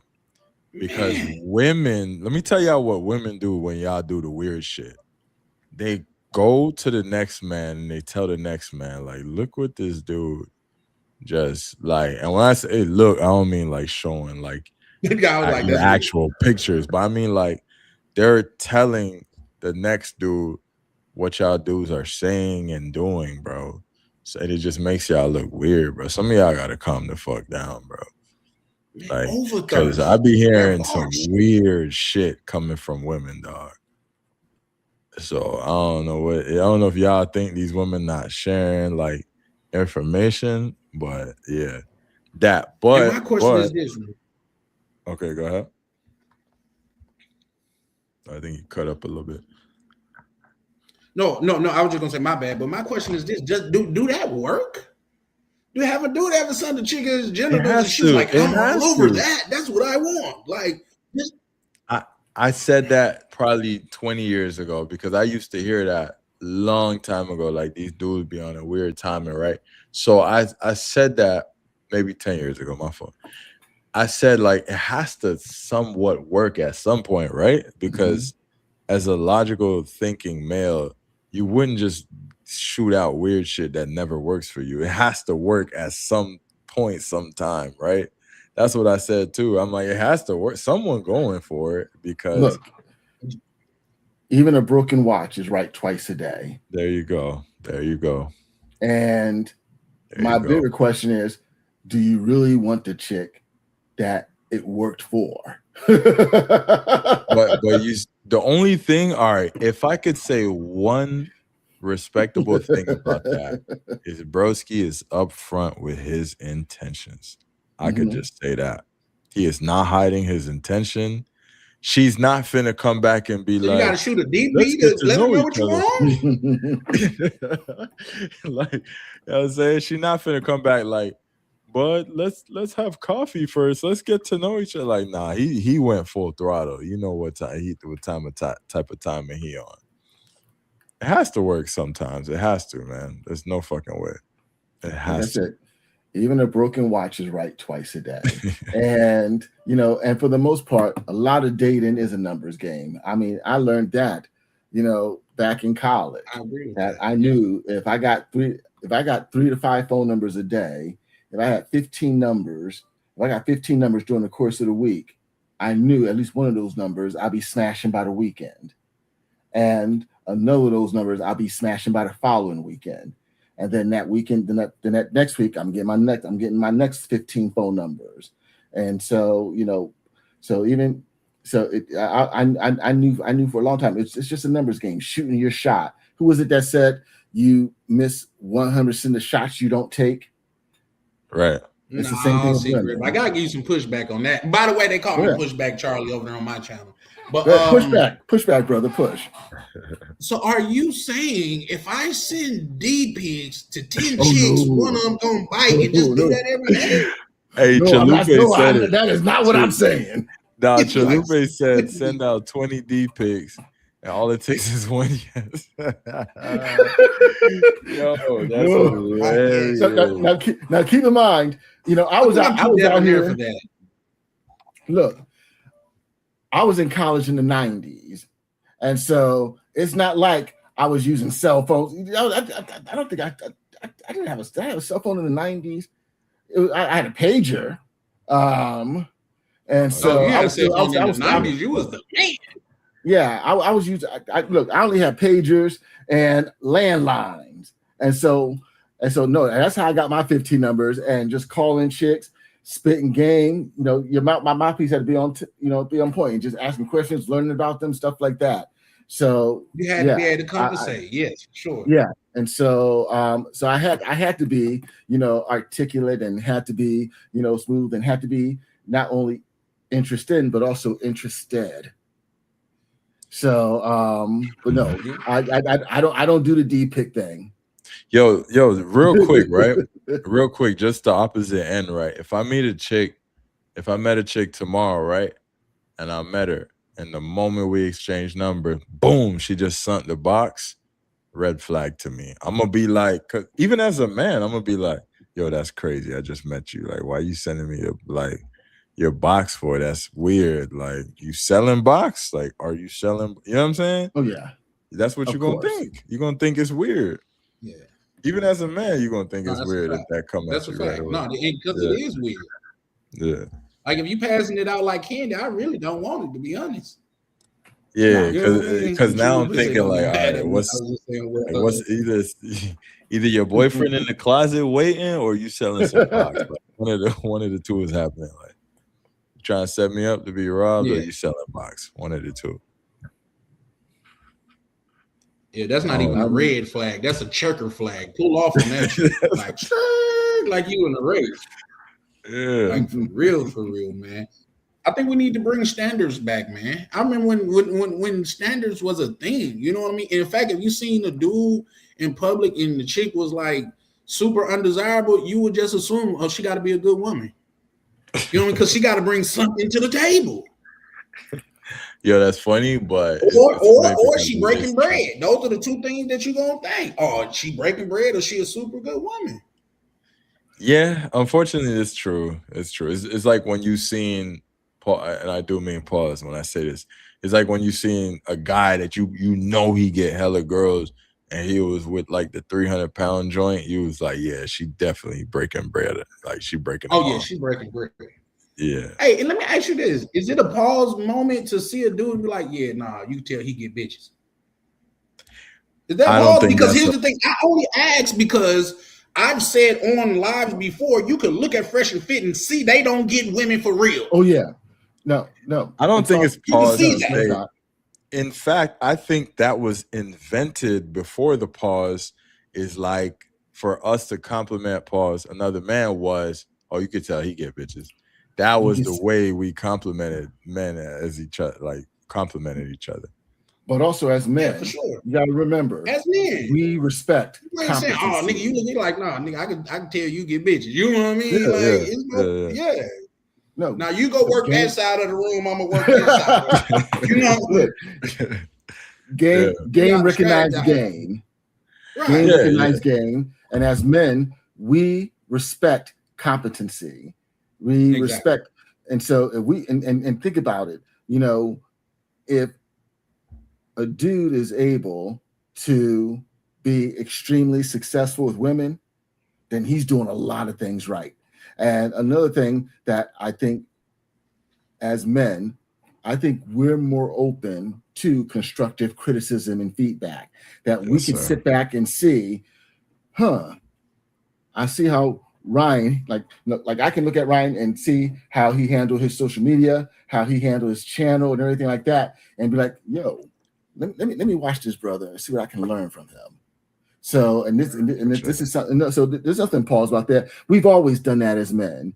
We looked at the guy who was the best hunter, the guy that was top of his game, and seeing and observing just what he's doing.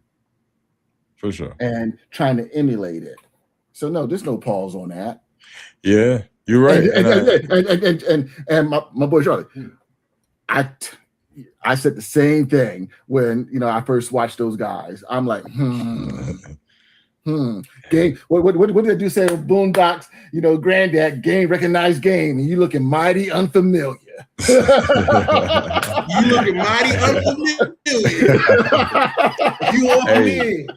Come on, well, one thing I can say though, to me since day one. But since day one, I've never been big fans of them. I think that's why they are successful. To be fair, I think that's why they are successful for two things. One, yes, you can tell like there wasn't like the pretty boys or whatever, and they admit that. Well, at least Myron does.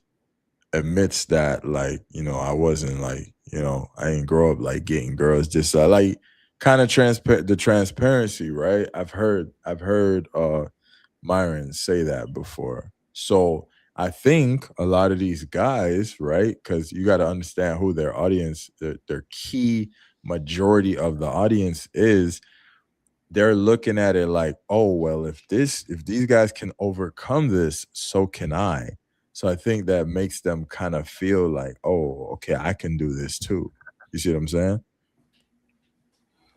No, that's a fact. That's a fact. But at the same time, what they need to say is like, bro, we're super lame and women only really mess with us because we have money now. That's crazy. If y'all want to follow our blueprint, get money and get a show that women want to come on. Because you can't put them in a party nowhere where don't nobody know them and they thrive. Mm-hmm. You just can't. They have no talking skills for real. We've seen how they leverage their platform for a box. We've seen the receipts. And we've seen that. Saying, absolutely wait, right. What happened? We've seen the receipts. No, he said we've seen how they leverage their platform to get box.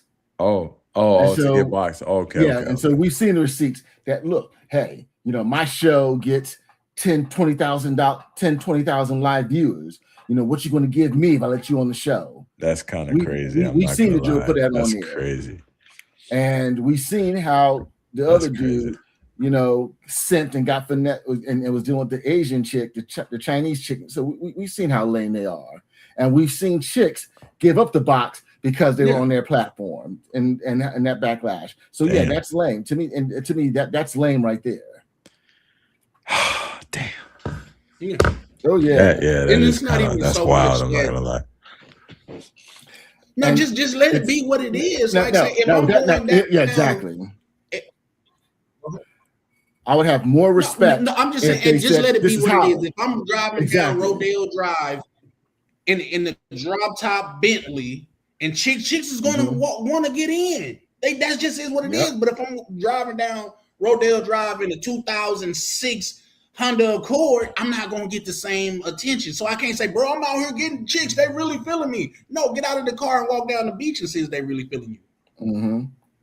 Yeah, because they won't be. I promise you that. And then come on, bro. Because the reason why I asked you that pause, because we could unequivocally say that Fresh look like a fucking. He looked like the thing from Lilo and Stitch. We could say that. Golly. And he has and it's okay to not be, to look like that, long as you got some game about yourself. You know what I mean? But he don't even have that. Wasn't he like a Chick-fil-A manager or something like that? I don't know. I don't know. I'm not Come on, man. sure. But I'm not gonna keep going in on them because you know they do weird shit on this internet of ours. But no, bro, those are just perfect examples of dudes that get on here and fake the funk, and they're leading young people that doesn't know any better. That's the perfect example of that. But I also think that that's also a byproduct of there not being enough positive masculine role models. Absolutely. Because, you know, at the end of the day, you know, it was your father that taught you these things, your big bro, your cousin, you know, having these strong, positive, masculine role models in your life. And unfortunately, we've evolved, social media has exacerbated this whole cult of personality mentality, where it's the loudest, most popular, most outrageous content that gets the click and views. I will say something positive about their platform in regards to when I watch some of Myron's debates. I will say something positive. People come at him or come at them about, you know, the 304s, the kickouts, and all that wild stuff, but they know nothing. But then he made the good point that look, we do money, we do Monday, we do money Monday, money Monday.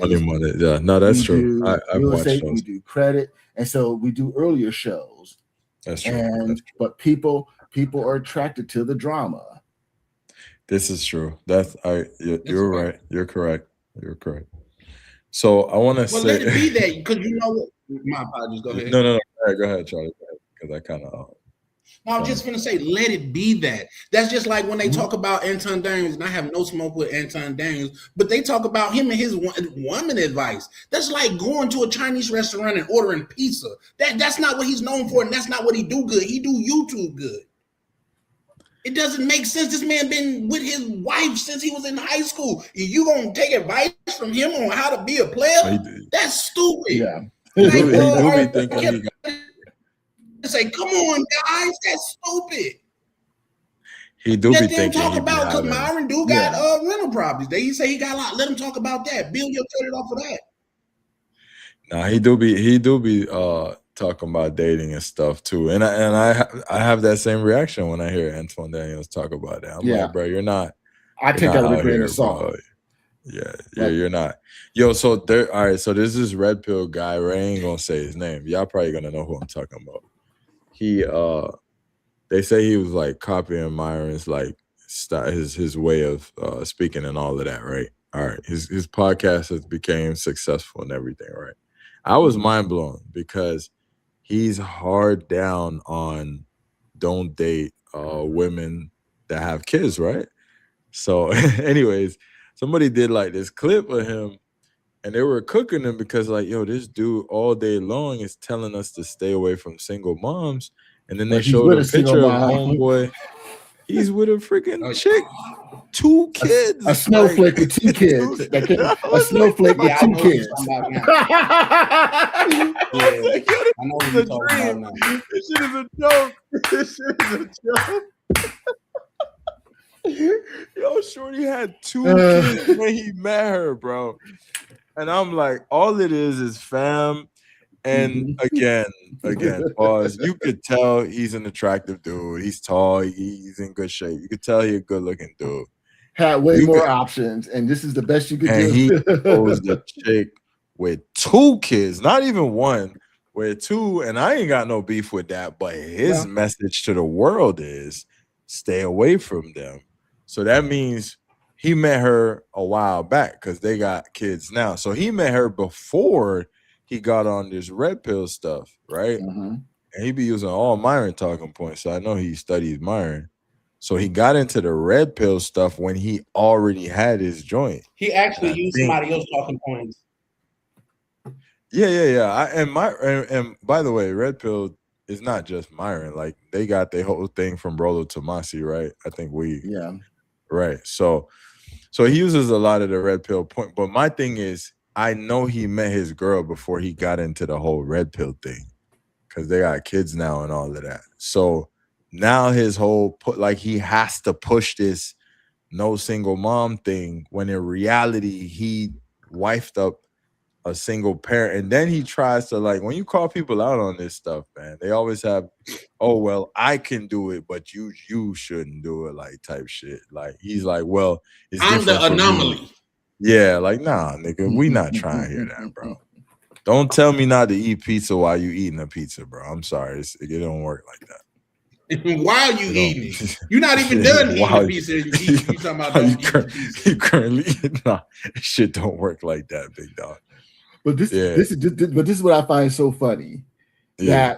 That just goes to show just how big yet how small this community is. That literally in 10 words or less, we all knew you were talking about. Exactly.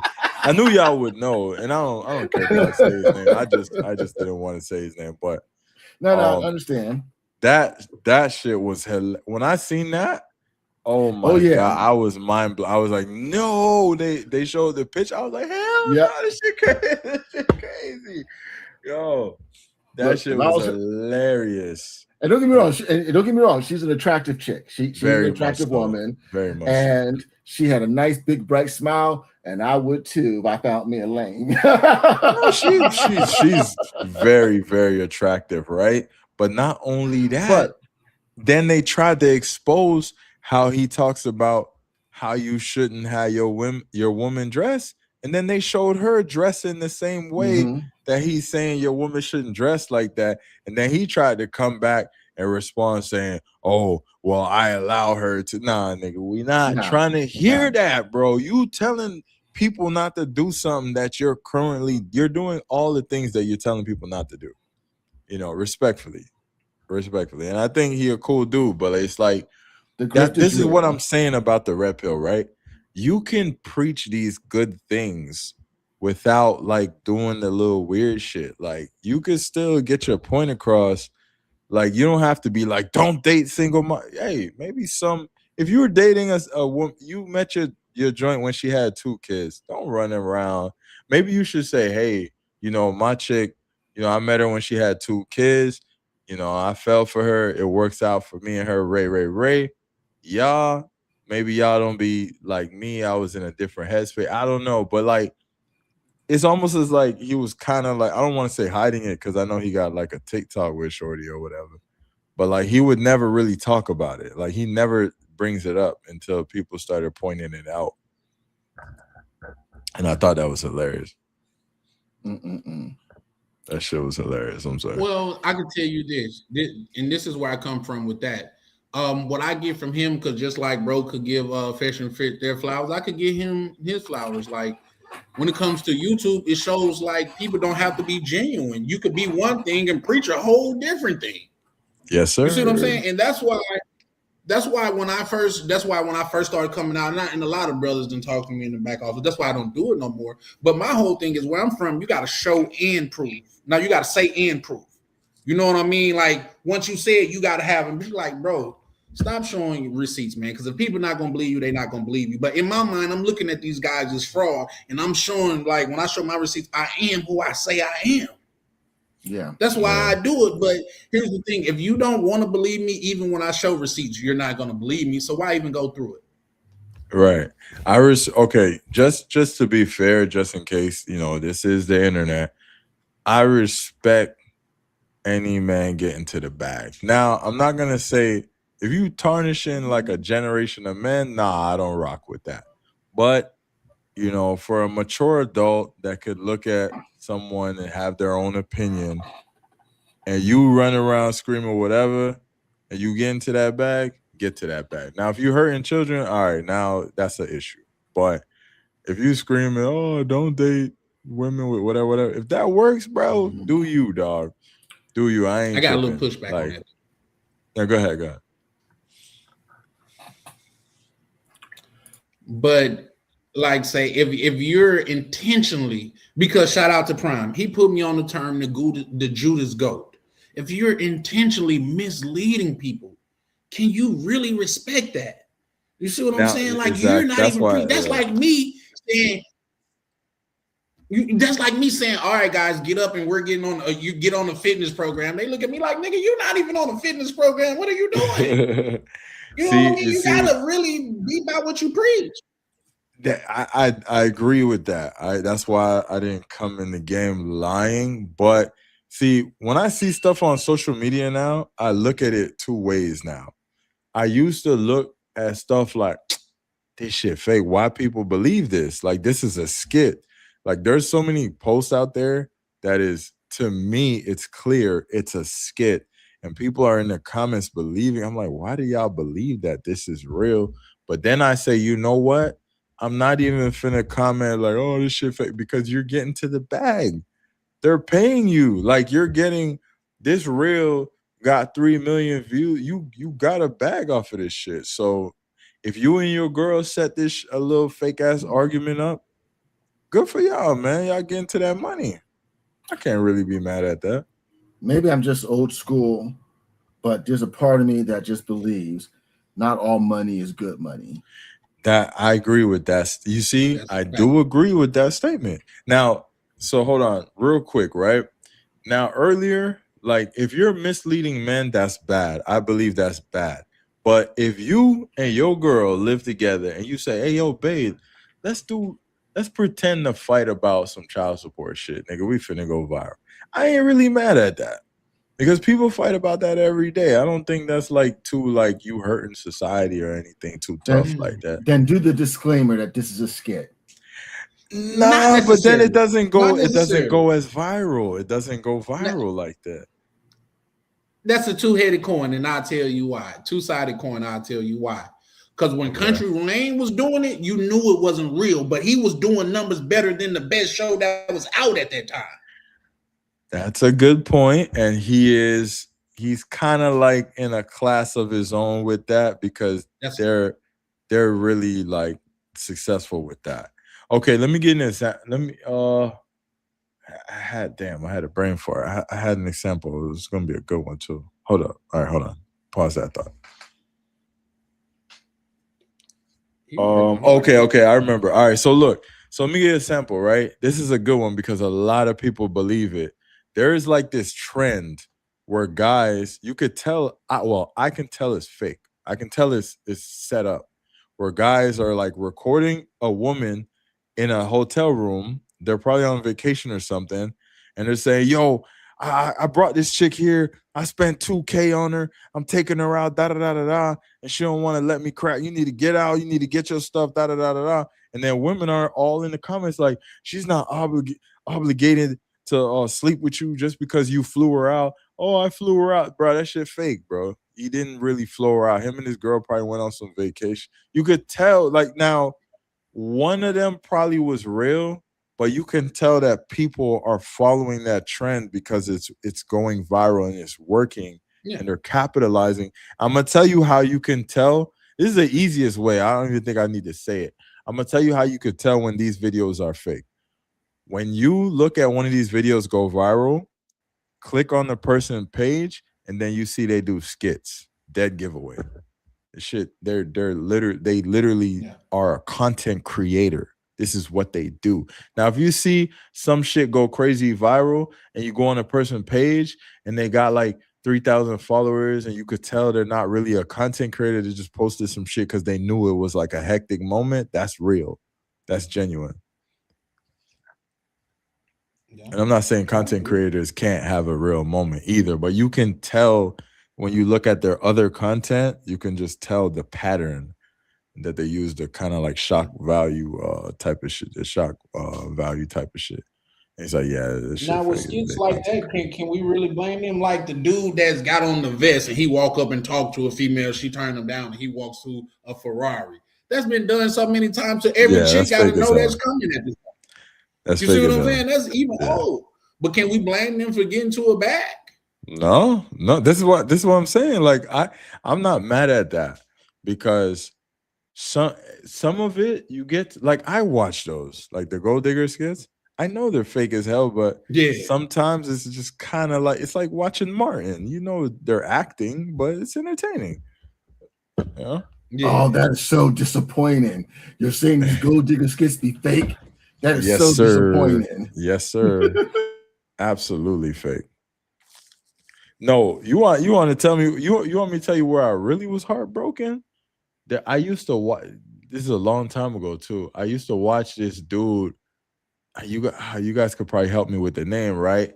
His whole thing is like you people go to him to put their partner to the test.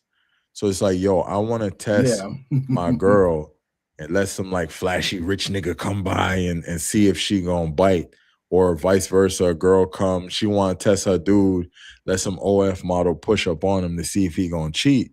And I think what happened with dude was in the beginning, they were real, they were genuine. And I think he got so big, it became harder and harder to keep up with it that he just started doing like the fake shit. Like, and then you could kind of tell that the people are acting, and you could kind of tell now because he's gotten too big of a YouTuber. I feel like that's what happened.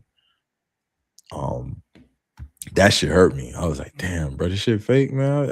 I done invested so much time in this shit. Yeah.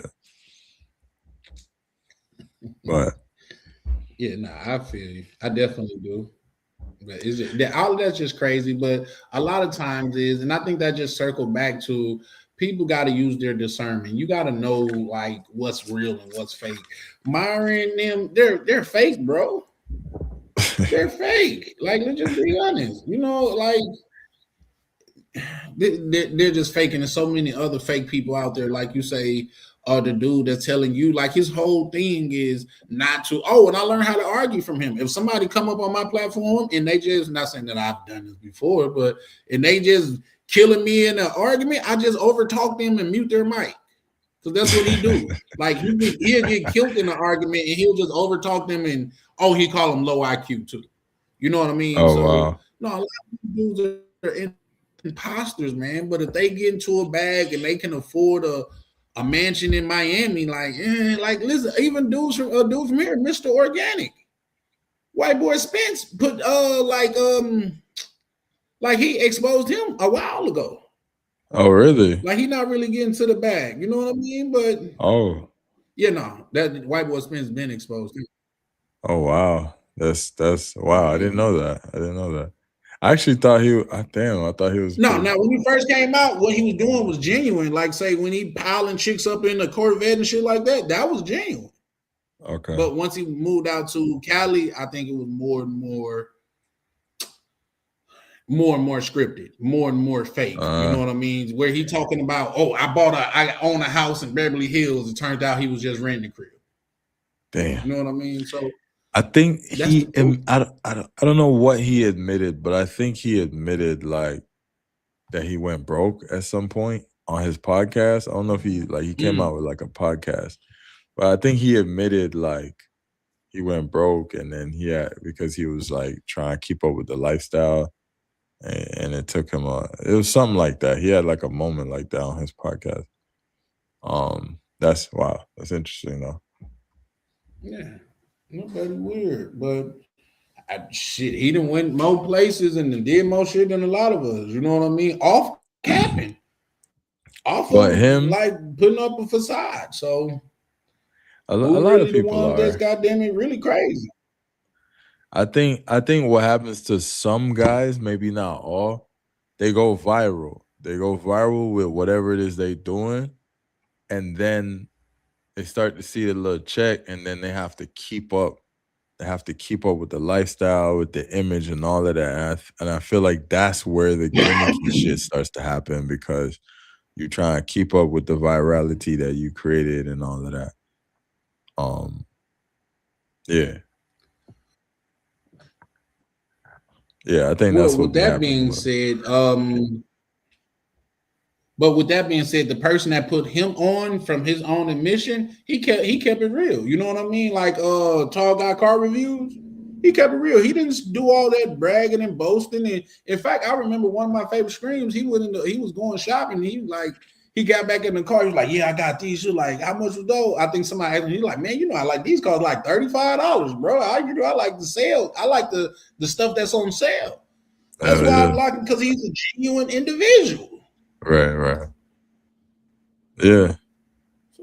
Yeah, I think people respect honesty too, and It is just what it being is. yourself too. Like A lot of us grown men should know better. yeah, facts. But Mr. Organic though, one thing I could say good about him, he has an entertaining personality. So I think he should always have some type of success in an entertainment world or in social media, because he is like he one of them cocky dudes that's kind of funny about it. So he got a podcast now, so I don't know. He should be alright. But I think they were saying that YouTube shadow banned him though. My bad, probably Secret. did. Go ahead. Now, I think, the best advice that I can give is find a community of individuals that resonate close to, your morals, your values, your principles. Now I'm not trying to say, being an echo chamber, but find a community with guys that not only you can learn from, but also maybe a community that you can also contribute and give back to, and have that dialogue. This going for these viral dudes, these guys are just so outside of a lot of our normal experiences that at what point in time do you lose touch with reality? You start buying your own press. And so I think a lot of these guys, that's what they've done. They bought they've gotten so big so fast due to, just the timing with the cough and everything along those lines. So, and then on top of that, you have this very controversial topic that is kind of a lightning rod. And then you throw a whole bunch of crazy 304s up into the mix. Yeah, it's entertainment. And we need to start having more discernment between what is entertainment and what is educational. One of my mentors, Dan Duran, the marketing man, used to always say, education without implementation is entertainment. So what are these people teaching you that is not only educational, but teaching you one or two things that you can actually implement and apply to your life? And if you're not getting that, maybe you're in the wrong community. Maybe you need to look at another one or two. Fair. I agree. See, oh my God, did Charlie just agree with me on something? See, what did I tell you? Even a broken watch is right twice a day. I'm just thinking with you, brother. No. I've been saying, like, that's me. That's me. I've been saying when you say something that I agree with, I've been saying, yeah, I agree. But if you say something that I disagree with, I'm definitely gonna have some pushback with you. But I did have a little pushback with that. If you want to go into it, I think being in an echo chamber is hurtful. He giveth with the right hand and taketh with the left. But I would just say, I think being in the echo chamber is hurtful, and I tell you why. I tell people on my channel all the time, you're free to disagree. We just have to converse in a civil manner. You know what I mean? Because, like, say, if you always in an echo chamber, you're never bringing in new ideas. You never having anyone challenge your ideas. So therefore, you can't find the weak points in your ideas because everybody just agreeing with what you say. You know what I mean? So I don't believe in like say an echo chamber, but I believe in finding the right community. So there you go. You got both sides of the coin. I agree, but then I disagree as well. I feel it. I know for me, I never ever want to be the smartest man in the room. Yeah. A wise man told me, if you're the smartest man in the room, you in the wrong room. I feel it. I feel it, man. Good points. But personally, I think the red pill is overall, I think long term, it's going to do more good than harm, because at the end of the day, you know, in order for things to change, we have to change. In order for things to get better, we have to become better. And we need to get to a point to where, as men, we start having standards. What's that saying? If you don't stand for something, you'll fall for anything. And when it comes to relationships, as a man, having the right woman by your side, you can accomplish so many things and get through so many challenges. But having the wrong one will destroy you faster than anything. And my whole thing is that, you know, in this world, there are too many things, whether you're talking policies, governments, communities, there's so many things cooking up ways to take us down and to extract from us. We don't need to make it easier. For sure. And so, you know, they say they say being discriminating is a bad thing. No, discriminating just means to carefully choose. And we need to be more cognizant and carefully choose who we allow in our inner circle, in our inner sanctum, who we allow in your home. You know, they talk, you know, that movie Sinners. You know, you got to invite evil in. Don't do it. Or the minute you recognize, get that MFer out. Factory. It's okay. It's okay to take an L every once in a while. It's okay to take a step or two back if it's going to propel you 2-3 steps forward. Facts. Well, and this is the way that I form it, and I really like say I be trying super hard to not come off confrontational and things of that nature, but a lot of times I do have a different way of thinking. But if you turn the L in loss into a L in learn, is it actually a loss? As long as you learn, you know, yeah, as long as, you know, so my whole thing is, you know, smart people learn. You might have heard, you know, smart people learn from their mistakes. Wise people learn from the mistakes of others. And there are some people that are just effing idiots, and effing idiots just choose never to learn. And, you know, it's okay to be an idiot every once in a while in your life, because we all are. Just don't choose to be one your whole life. So yes, learn from your mistakes. But what's even better, learn from mistakes of others. And yes, you're going to be an idiot. You're going to fall for the okie doke. And it's okay as long as you learn. You know, I mentioned earlier in Ryan's stream, at the beginning of the stream, that I've made a lot of mistakes, but I remember the lessons. And, you know, one of my mentors, Jim Rohn, used to say, can you put more water in a glass that's already filled? And the answer is yes. You just have to pour some out. And that's what I find platforms like, you know, when you do panels like this is, you know, me and, you know, Charlie being able to pour out a lot of the things that we've experienced and lessons that we've learned that's in our cup, so that we can make room, not only to remind us, but to give us the opportunity to make room for more. Sorry, I didn't mean to get too deep. No, that's real. Hey, I feel it. No, because you said something that I want to ask you a question, if I may.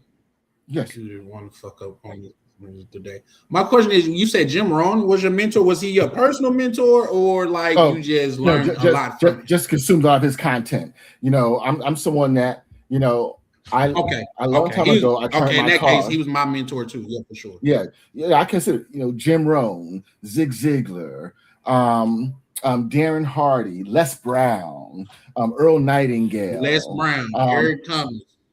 Yes, and so Earl Nightingale, one of the best Napoleon things, Hill. Brian Tracy. One of the best things that I ever did early in my career was I turned my car into a university on wheels. And so during my morning commute, I was listening to the radio. I would, plug in my iPod, and if it wasn't educational, inspirational, or motivational, I wasn't listening to it. And so every morning I got to listen to these amazing men, and a lot of what they say resonated with me. And so, yes, I call them my mentors, because that's what they were. And that's another good thing about the beauty of the internet. Jim Rohn, used to say it best: we don't lack the capacity to learn, we just lack a teacher. And with technology the way it is today, if you didn't have positive role models growing up, if you didn't have strong male influencers growing up, guess what? In the palm of your hand, you can find one. Just be very discriminating with who you allow constantly in the space between your ears. For sure.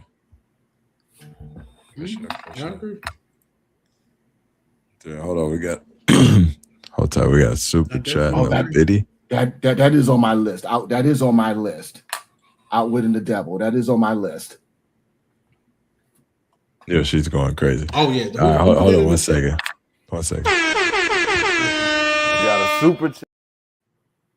Shout out to Prime in the building. $5 super chat. Appreciate it, man.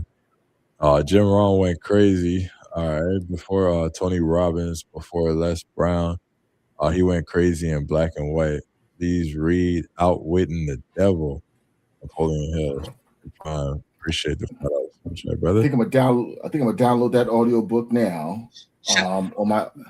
I heard a lot about that. Yes, please do. Yeah, that book is so dope. And what I tell people is this: don't read it. Listen to it and get the original narration of it, because if you do, they whoever narrated, they do a voice for the individual, and they do a voice for the devil. Oh man, and it's like it's groundbreaking, man.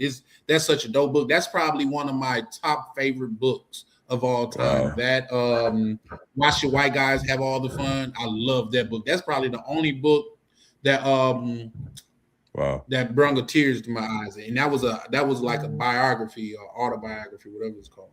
You know what I mean?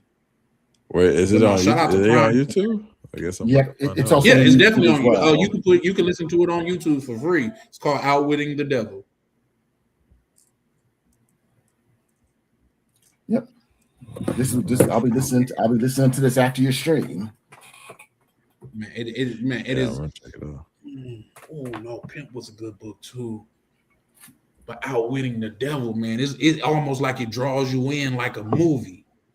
You know what I mean? Oh man, that was some good, like say, far as narrating, that and Pimp by Iceberg Slim, the best narrated books I've ever heard.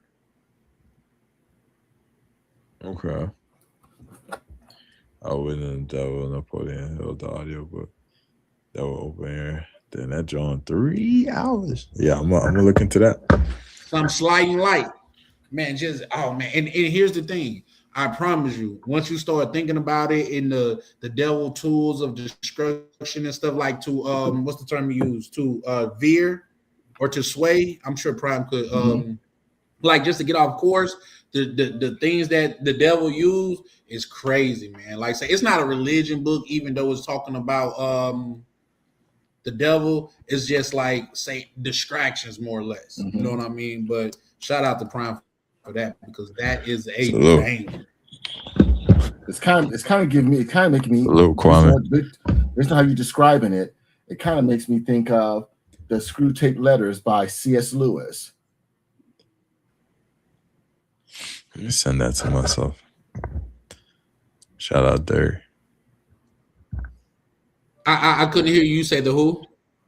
Oh, Drifting. Yep. You sure right. Drifting and none of Drifter. Yep. Go ahead. No, I was saying it's kind of giving me vibes based on how you're describing it. This book called The Screw Tape Letters by C.S. Lewis, the author who wrote the Chronicles of Narnia.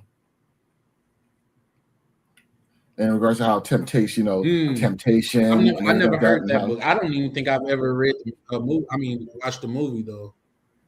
But if that book brings you into the story, but everybody's attention is different and stuff like that. But if that book brings you into the story, oh man, it's just like that. And like I say, it's a quick listen to, like 3-4 hours. 3 hours ain't nothing. No, you can knock that out in one day. I can. But a lot of times I'd be busy. The only book that I listen to, my apologies. Go ahead.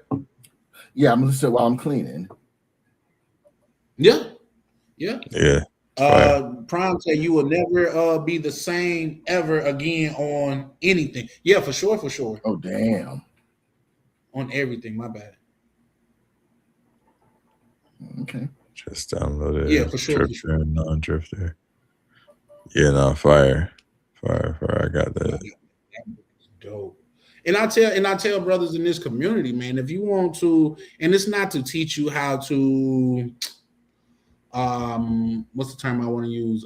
Downgrade or belittle women. It just gives you a understanding of a woman's nature and how she works. Read the book Pimp by Iceberg Slim. That's a damn good book. Heck yeah. You will listen to it, because when I say read, I'll be listening to my books. Look, it just comes down to this. Modernity does not override thousands of years of human evolution. Right. Yeah. Right. I agree. In far as the red pill, far as femininity, I think femininity came out like to play against men. But red pill is the response to femininity, the feminist movement, in my opinion. If it is the way that you guys describe it, because I don't believe Kevin Samuel and Fresh and Fit was in the same realm. So if those two descriptions are red pill, I'm still just as confused on what red pill is as I was when I came on, because they are not the same. That's why I say the red pill thing. It's so many different type of red pill content creators, and a lot of these guys, they're content creators. So a lot of them, they're friends, so they have similar talking points. But the red pill, it don't mean you gotta be like the same type of ninja. You know what I'm saying? Like Kevin Samuels, he was a little different. He did his thing different, but he was different. Here's the thing about Kevin Samuels, and I think that women don't realize how much they truly lost with his passing, because Kevin Samuels was trying. Kevin Samuels believed in the Black community. He believed in Black marriage. He believed in us. He was trying to bring us together. And I don't think women truly realize. I think now they're slowly realizing it, because here's the thing. A lot of the things that he said back in 2021, back in 2022, it's come to fruition. Yeah. He ain't lied. Yeah. And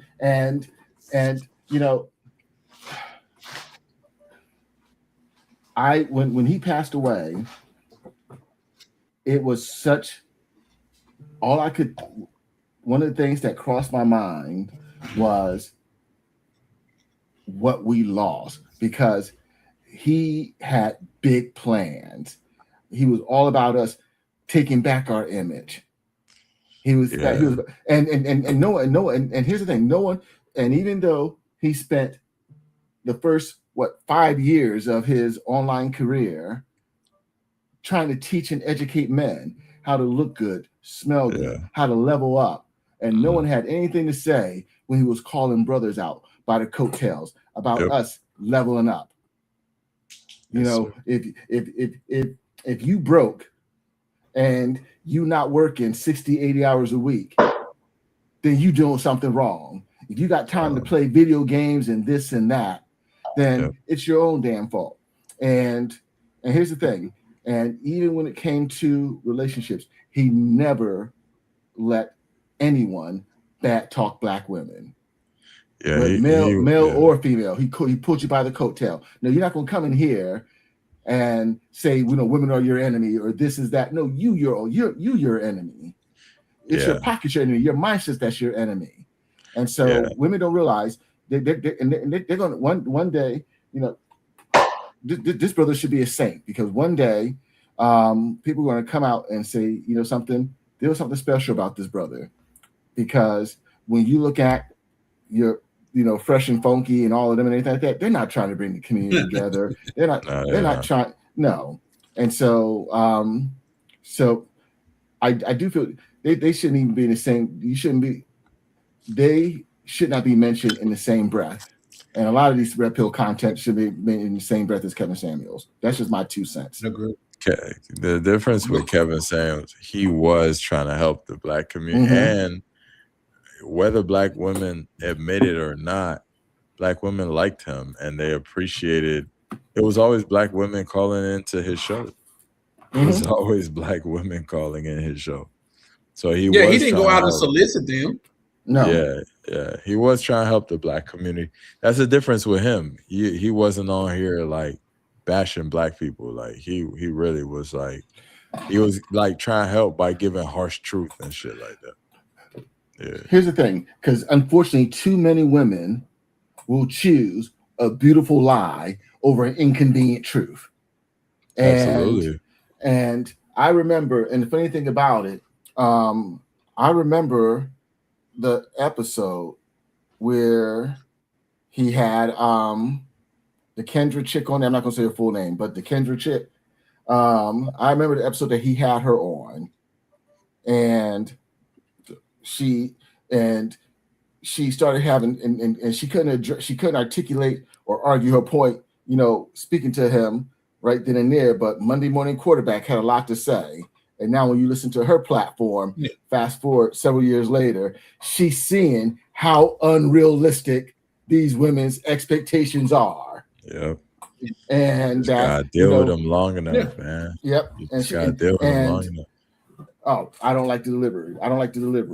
You know, but you know, as a man, you know, if I tell you the sky's blue, or you know, Ryan, the mother effing sky is blue, you might have preferred me saying it the first way, but me saying it the second way, did it negate the fact or the truth?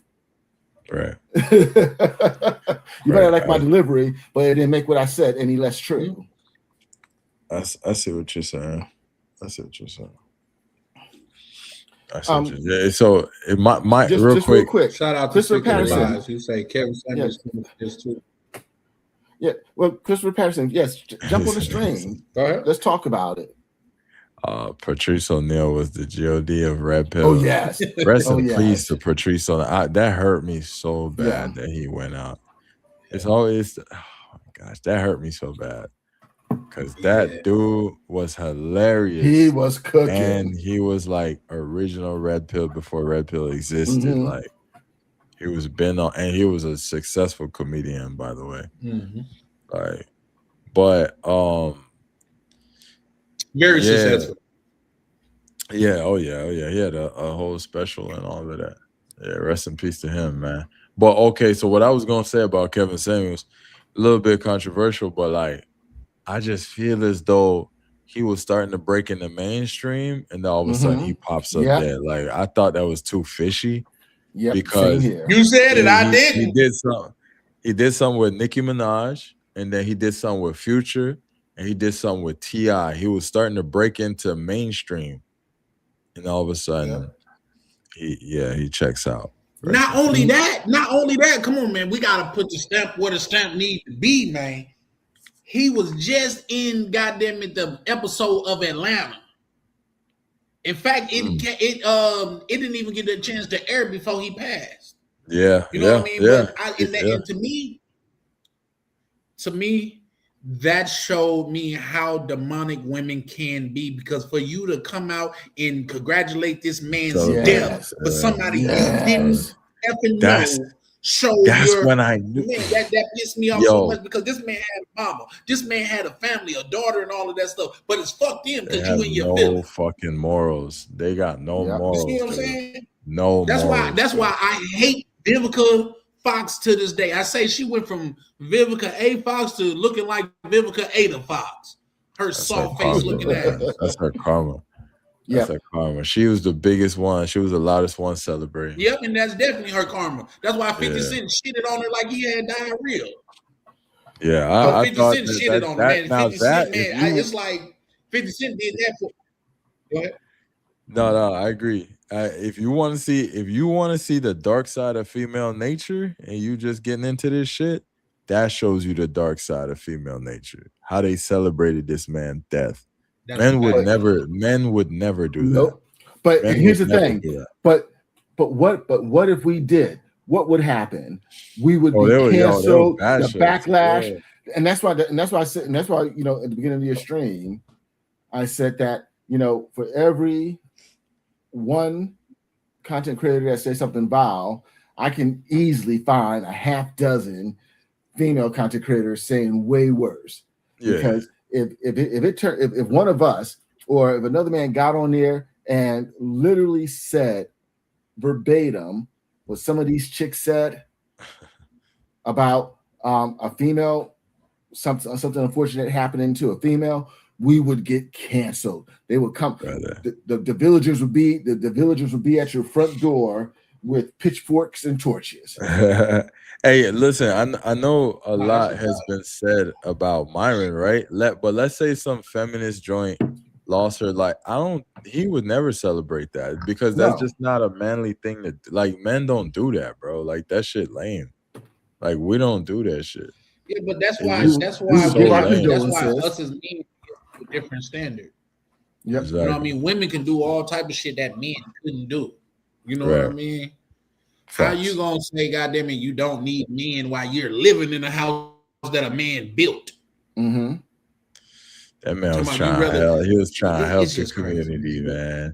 And you know what? I'm gonna tell you why he was gonna be so big and mainstream, because he didn't have the hatred of people that toward Fresh and Fit has a hatred from black people because they shit on black people a lot. Kevin Samuels never shitted on black people like that, right? They're mad because he told the truth about when he was bringing women on. So they show clips and it looks like he's just bashing black women. But if you watch the full live stream in its entirety, that was the problem. Help.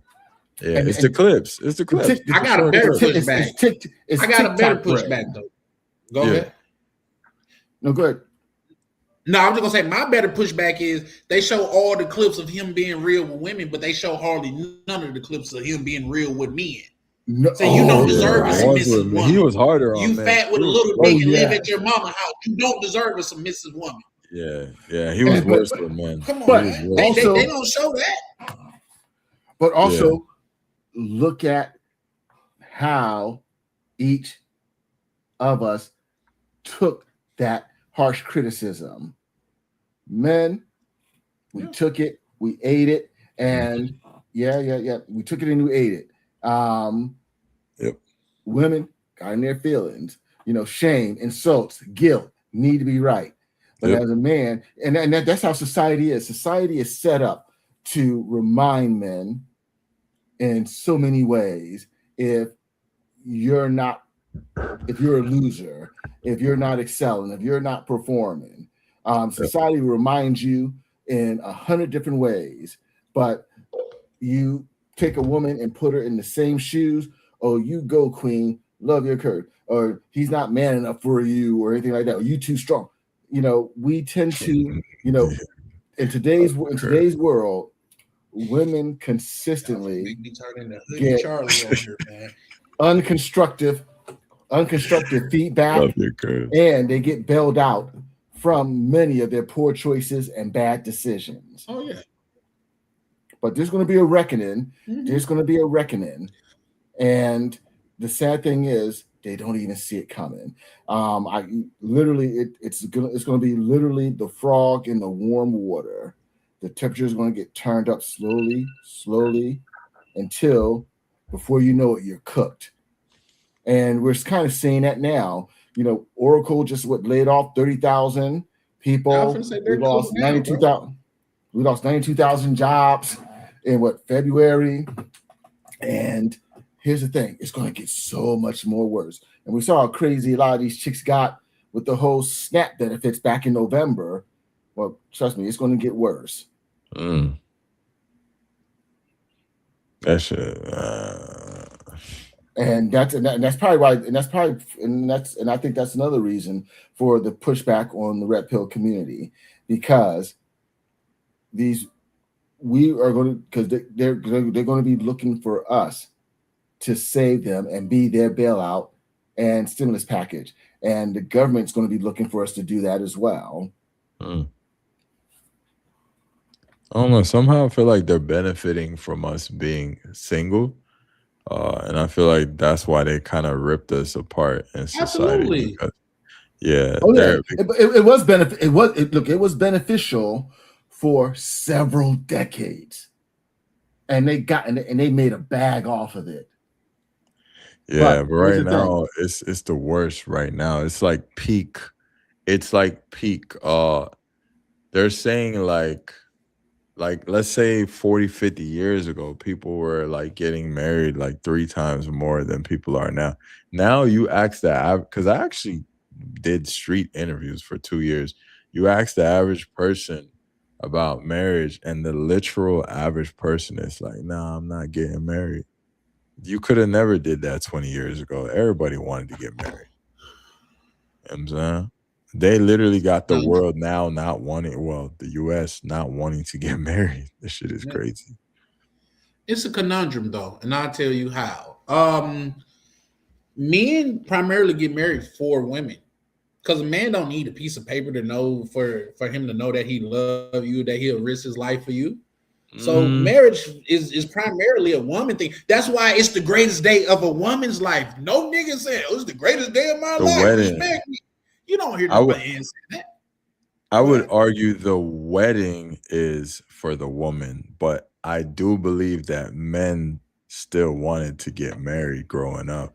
Now, the wedding, I do believe that's the woman's day. That's her shit. She wearing white. She coming down, all of that. Like, she the highlight. I agree with that.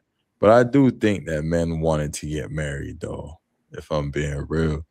Like, we are like in the U.S. I'll say I had a conversation with somebody about this shit. In the U.S., we're more like we're raised off of like fairy tale shit.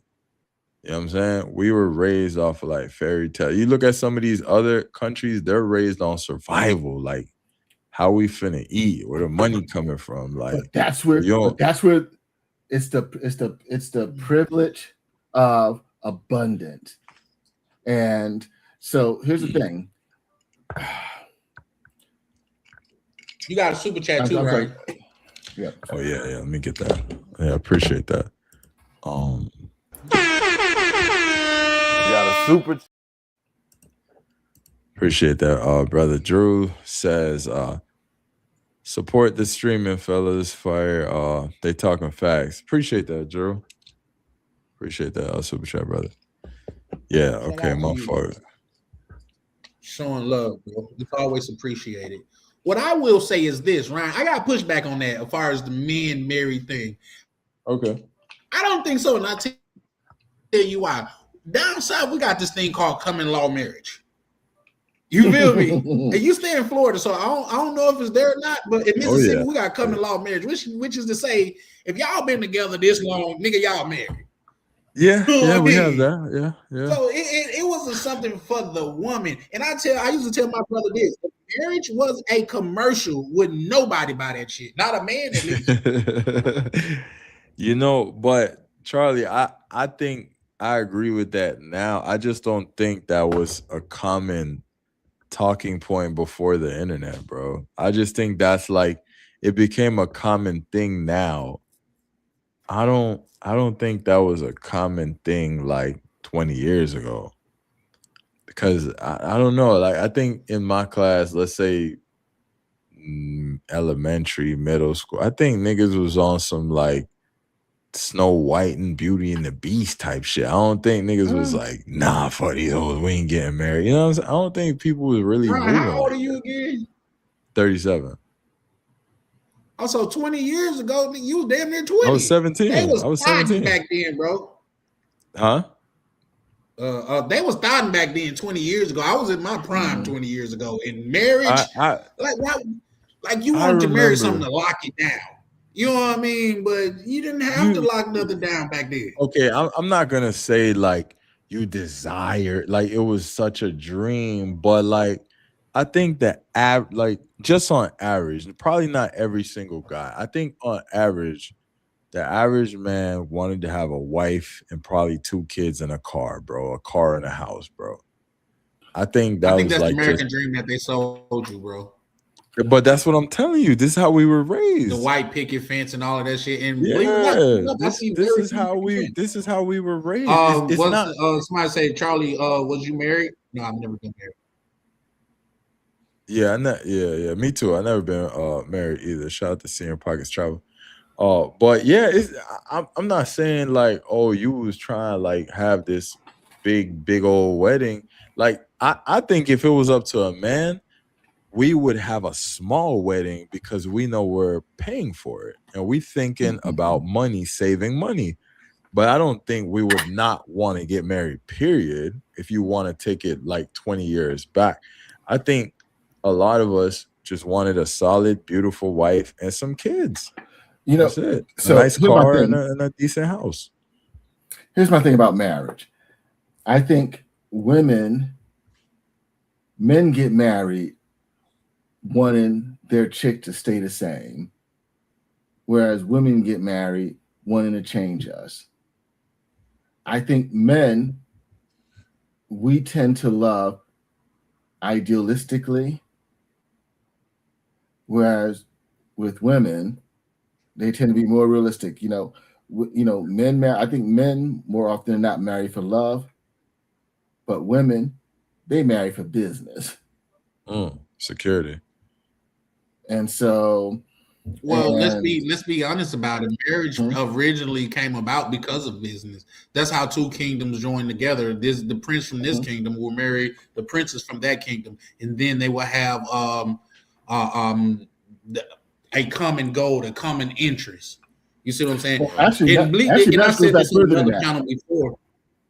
I'm sorry. Actually, marriage. Once we transition from hunter-gatherers to being able to have, transition to an agrarian economy, to where now we own property and that property and land could be passed down. I think that's what really brought on the whole institution of marriage, because back then, we were raised in communities and we all took care of each other. Everyone took, because you had to, took care of everyone's kids and everything like that. But once we started, putting down roots and building farms and land and then, homes and castles and everything on those lines, and we can now pass down property. I think that's where marriage, came to the mainstream, to pass things down from father to son so that it stays in the family. And then when we got royalty involved, it was about, allegiances, power, accumulating wealth and everything along those lines. And then the church got involved. And so I think there's a whole evolution of marriage.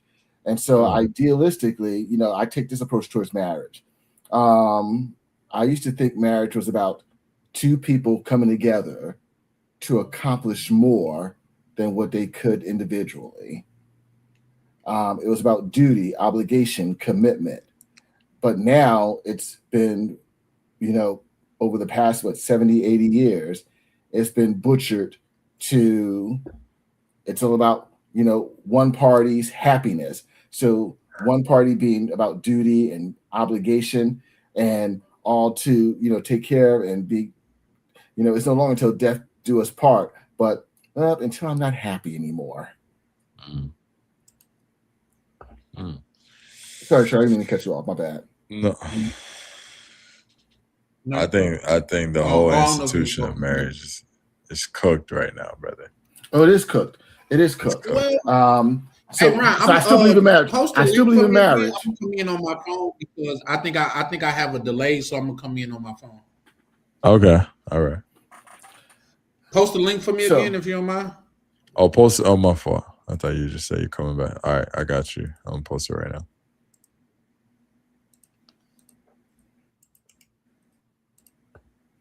All right, there you go. So personally, I believe in marriage, and when you think, so I'm gonna take this approach towards marriage. Generally speaking, if let's say you make $50,000 a year, well, for a lot of people, to double your income, to double your household income, it could take, on average, 5 to 7 years. Getting promotions, advancing, going to other jobs. It could take 5 to 7 years to double your income. Sometimes up to 10 years to double your income. Okay. But through marriage, within a year, finding the right person and everything along those lines, within a year, you can potentially double your household income. Right. And so I think marriage is a wonderful institution for poor people and for, average earning people to double their household income, double their savings, two people bringing their resources together to accomplish more than what they could individually. But what happens when you get to a point, and to raise families and stuff like that. And so, I believe marriage makes perfect sense. But what if you're someone who makes 6 figures, or you and you have hundreds of thousands of dollars, or in assets and everything on those lines, that you have the ability to fund your own retirement? And the fact of the matter, if you're only making $40,000 a year, it's going to be very challenging to, especially in this day and age, to still be able to live and save and grow and invest. I didn't say impossible. I said very challenging. But when you're making double what the average household income is, you really don't need to get married unless you want to have children, raise it in a family network. And so I believe marriage is still a good institution for people just starting off, low people who are poor, lower middle class, whatever the case may be. It's a good institution for them. But I know for me, marriage is no longer on the table. I'm done. If you don't mind me asking, C Grip, how old are you? I turned 55 this June. Oh man, congratulations. Yeah, trust me. There was a time I grew up in I grew up in the projects in Philly. So please believe me when I tell you, I didn't even think I would see my 20s. So the fact that I'm 55 about to turn 55 is kind of crazy. I'm actually older than my father was when he passed. I thought you was about to say you older than wow. I was like, that's don't be a million wide in the hood type. Wait, you thought how old did you think I was? No, I knew you was a more gentleman of maturity or whatever. I just didn't know how old you were. That's okay. Yeah. You speak as like an older gentleman and things of that nature. But at the same time, let's keep this a buck, guys.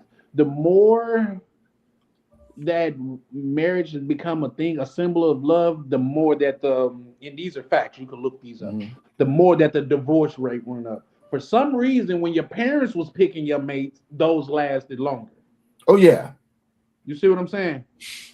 Love is a fleeting trait. Let's just say that. And I'm not the same person that I was 10 years ago. So if you've been with your wife 20 years, y'all had to go through two different people apiece. Brother. I know people who's lost their wife due to social media, like their actual wife that they've been with for 20 years, due to social media.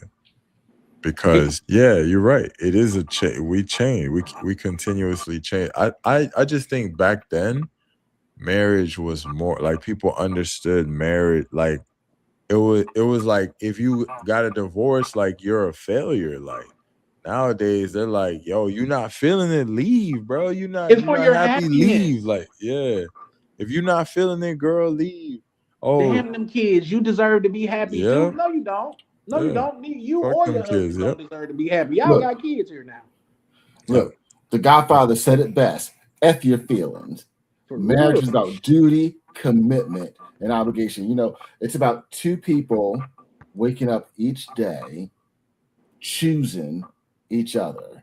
So Darren Hardy, who Jimmy was a personal mentor of, he actually has a good book, The Compound Effect, and he's the publisher of Success Magazine.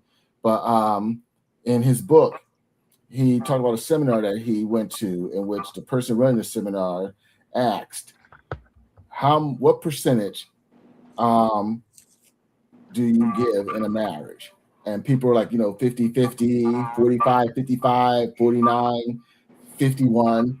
And he said, no, it's two people waking up giving 100%. And it could look, your 100% today could look different than 100% tomorrow.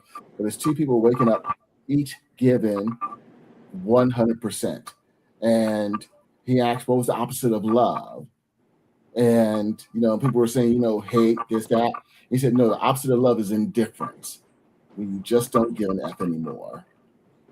And social media has someone in the comments earlier made a real good point about social media, that it was a thief of joy, because it's comparing yourself to a curated version of other people's lives. And so, if anything, I think, and women, and we all know, women are more susceptible to propaganda, especially when it deals with emotions. But I think they are going to be the biggest losers of this, because these women that are leaving their husbands to come back in these streets, I always say, look, the streets, they will welcome you back with open arms. You got Charlie out here waiting for you. You got Ryan out here waiting for you. These streets, you got me out here waiting for you. These streets will welcome you back with open arms. And if you want to come back to it, hey,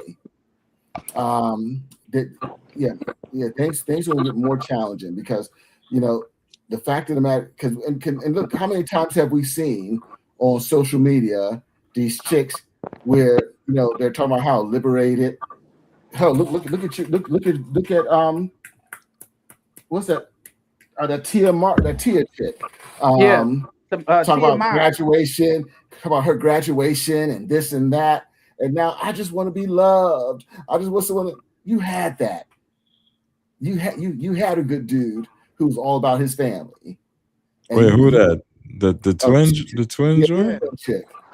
Wow. But here's the thing. I was gonna do a live on that, because the fact of the matter of this is this. Who do you think stock went down? His or hers? Oh, hers, 100%. Absolutely. And who you think stock went up? Oh, his 100%. He's now making more money than what he did when they were together. Yeah. Wow. Not only that, you like I say, let's just think about it. Like, even let's just use our imagination, because the women that was behind Tia, they was just, yeah, girl, you shouldn't be there if he didn't serve you. If he was verbally abusive, he wasn't verbally abusive. Well, he must have put his hands on you, girl. Like he didn't hit you, neither. Oh, you shouldn't be with a cheater, no way. Oh, he didn't cheat. That nigga ain't doing shit. You graduated. Come on, man. I better leave you because she bored. Like, And guess what? Now No. she's out in these streets with the watery eyes. I just want Yeah. to be pursued. Yeah, Nobody finna fuck pursue up. your nothing ass. Because here's the thing. The dudes that's on your level, seeing how the way you act, why would they act like? And here's the thing: the dude that you want could get a younger version of you. Exactly. Yeah. You know, I've actually lost female friends, and I personally believe it was because I remind them of just what they can't get. That the dudes that you want, the dudes like me that you want, we got options, and we're not afraid to exercise them. Because at the end of the day, if I can check off all your boxes or a lot of your boxes, then I can check off, Maricel and Yamila, and I damn sure I'm checking off their boxes. And why would I date a 50, 60-year-old or 40-year-old where I can date a 20-something-year-old version of you who, let's just say, certain parts of their body defy gravity, where certain parts of yours are losing that fight. Oh shit.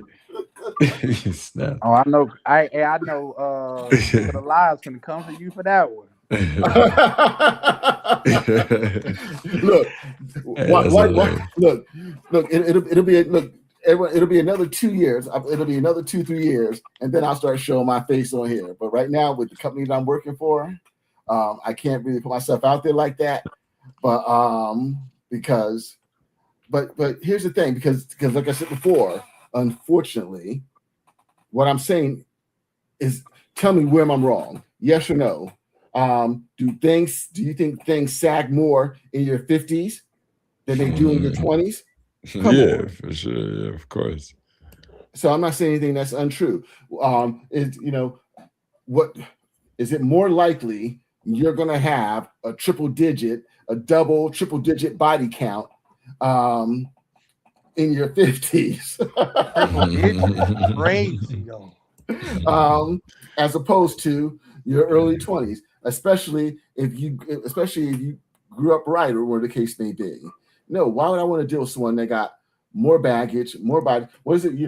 As a matter of fact, speaking of, my favorite monologue, was that, that show Snowfall? Why would I want to deal with a chick who's been with Chad, Tyrone, Pookie, Ray, them two girls at one semester in college? Him, her, bodies. That's what a lot of these. That's a lot of these chicks. No, I'm good, Steve. I'm good. I feel it. I feel you. I agree. I definitely agree. But here's the thing, and I'm gonna bring him back up in this because I don't think a lot of people put a lot of respect on his name. But there was episodes where Kevin Samuel have saved marriage. I don't know if you guys seen those episodes, but he have saved me. Like, man, ain't nothing out here for you. You think you finna come out here and get something better than you done had for the last 20 years? Ain't nothing out here for you. You need to go on patch that up. Type shit. You know what I mean? Like, the grass always look greener from the other side, but once you get over there, you gonna know that was faux grass. That grass was fake. Definitely. I feel what you're saying. And then another thing KS said, he said, y'all think Sarah is y'all biggest competition. Sarah's not your biggest competition. It's Latin women, because they're curvaceous and they understand seasoning. And now you got a whole community of brothers that's going to Latin countries. I think Latin women are crazy. The more I deal with them, the more I'm figuring out they crazy. Damn. Yeah. Just look at it from the outside. Look at what the dude Safari go through with what's her name, Erica Mendez. She got a ladder from somewhere and jumped his gate. Like, man, where did you get this ladder from? You know what I mean? Oh my goodness. Yeah, she's crazy. Look at the chick that was just online not too long ago talking about she needs $50,000 a month. For what, ma'am? Yeah, these joints are crazy, man. That's the States, man. No, that's the States. Cause ain't no, I don't know no chick in the DR that's saying she needs 50,000 a month. Yeah, that's definitely the States. Hold on, guys. Hold on. Excuse me for a moment. I use the bathroom real quick. Hold up. Yeah, for sure. And so and to the chat, look, I know I'm not everyone's cup of tea, and I'm not trying to be everyone's cup of tea. At the end of the day, I want to attract the people who most resonate with who I am and what I'm trying to do. And I want to repel the people that aren't in sync with who I am as a person and my goals and my mission and my purpose. I want to attract the people that are mostly aligned and feel as though this is when they want to be a part of it. And the ones that don't, I'm okay with that as well. Yeah. And you gotta be but here's the thing. What you gotta understand is, well, not just understand, because I'm sure you do understand, but men internalize things differently. Mm-hmm. You know what I mean? It's not, oh, the world hate me. No, I'm just not your cup of tea. I go find somebody else who I am their cup of tea. Oh You yeah. know what I mean? Like, but I don't want to just like sit here and sound like I'm bashing, but like say women enable each other to be delusional. Like you see this girl, goddamn it, she's 300 pounds and 5'2". You tell, no, you're beautiful. You're a 10. No, she's not. She's not, ma'am. And you doing her disjustice because now she's walking around thinking that she need Beyonce type of attention, and she's never gonna get it. Well, it's because I think too many women live their lives based on the possibility as opposed to the probabilities.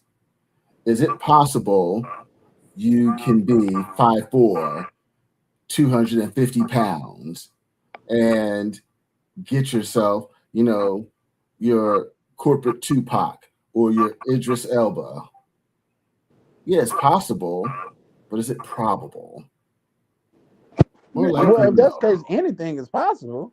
And that's the problem. And that's the thing. Too many women live their lives based on the possibilities, not the probabilities.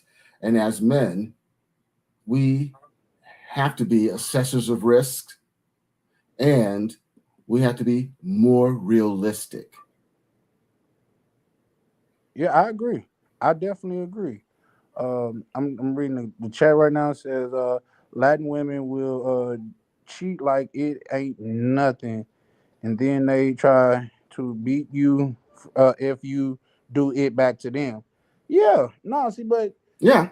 that's the thing about that, though. You know what I But mean? so are Western women. This is not an exclusive quality or trait. This is across a lot of women over different continents and countries and nationalities. Agreed. Real quick. Everybody, I want you, while Ryan's in the bathroom taking a little hiatus right fast, I want you guys to take the time. Remember, hit the like and subscribe button. If you haven't hit the like. If you haven't subscribed, what are you doing? Like, brothers on here having a real conversation to where you could, if not pick up something, you could insert your ideas as well, and we can converse on those. But to watch a person for that long and not, because likes are free, guys. So to subscribe is free. I could never understand that. So if you watch, man, don't forget to like or subscribe to Ryan's channel, man. He dropped good content over here. So shout out to Ryan. And we need to have these conversations. Tomorrow we're gonna have a conversation about the men fault, because one thing that I'm not gonna do is just act like men are perfect. Oh no! We men are got far our from stuff perfect. too. Look, there's shit with us too. For sure. But it's goddamn it's like on the Chronic 2000 album, they had Eddie Griffin on there, Andy Griffin, whatever his name, the comedian, the black comedian, super dope dude. He said the biggest pimp on planet Earth was her mama. Cause it's her mama that said, "Get you a man with a car, girl. Get you a man with a good job, girl." What happened to falling in love with a nigga just cause you plain old love the nigga? when you make it material, then now he don't have to pick you on what you bring to the table, far as looks and characterize. He pick you on his best options. Because if it's about money, if he can afford you, he can afford 10 other yous. Mm-hmm. But now we can't talk about that though. You know what I mean? So it's crazy. And and that whole crazy argument that they're just with you for your money. Duh, you don't think women here are with you for your money too? Like I said, being a man, there's always a burden of performance placed on a man. We got women out here, or the women over there are going to rip you off. We got chicks ripping off dudes in Cali and Miami, drugging dudes in their hotel rooms and running off with their rollies and everything along those lines. So, at the end of the day, people are people no matter where you go. It's up to you to have systems in place on who you allow in your life or your presence or your circle, and just how much access you give them to you. Yeah. I said earlier, being discriminating is not a bad thing. It means to carefully choose. Agreed. And we got so many men that are, look, at the end of the day, you can do whatever level of due diligence or vetting that works for you or not. It's your life, your pocket, your safety, your peace of mind. Yeah. Secret, if you don't mind me asking, geographically, you don't have to say like city or town, but what state are you located in? I'm back on the West Coast. Well, I'm actually out in the DFW area now, but I was born and raised in Philly, and I pretty much 8-year military vet. I've been all over the world. I've been to a lot of places. I've lived in a whole bunch of different countries. I jokingly say that, I'm not a passport bro, I'm just a brother with a passport. I've been dating internationally since the 90s. And so I've lived in a whole bunch of different cities. I've lived in Jersey, Philly, Massachusetts, and of course, Texas. I've lived in a whole bunch of different countries. I lived in Hawaii. I've lived in Dominican Republic. I lived in Colombia. I lived in Canada. I lived in France.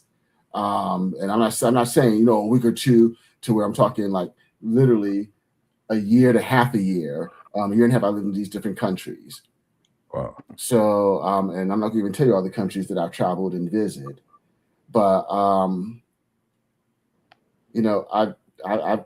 lived an interesting life,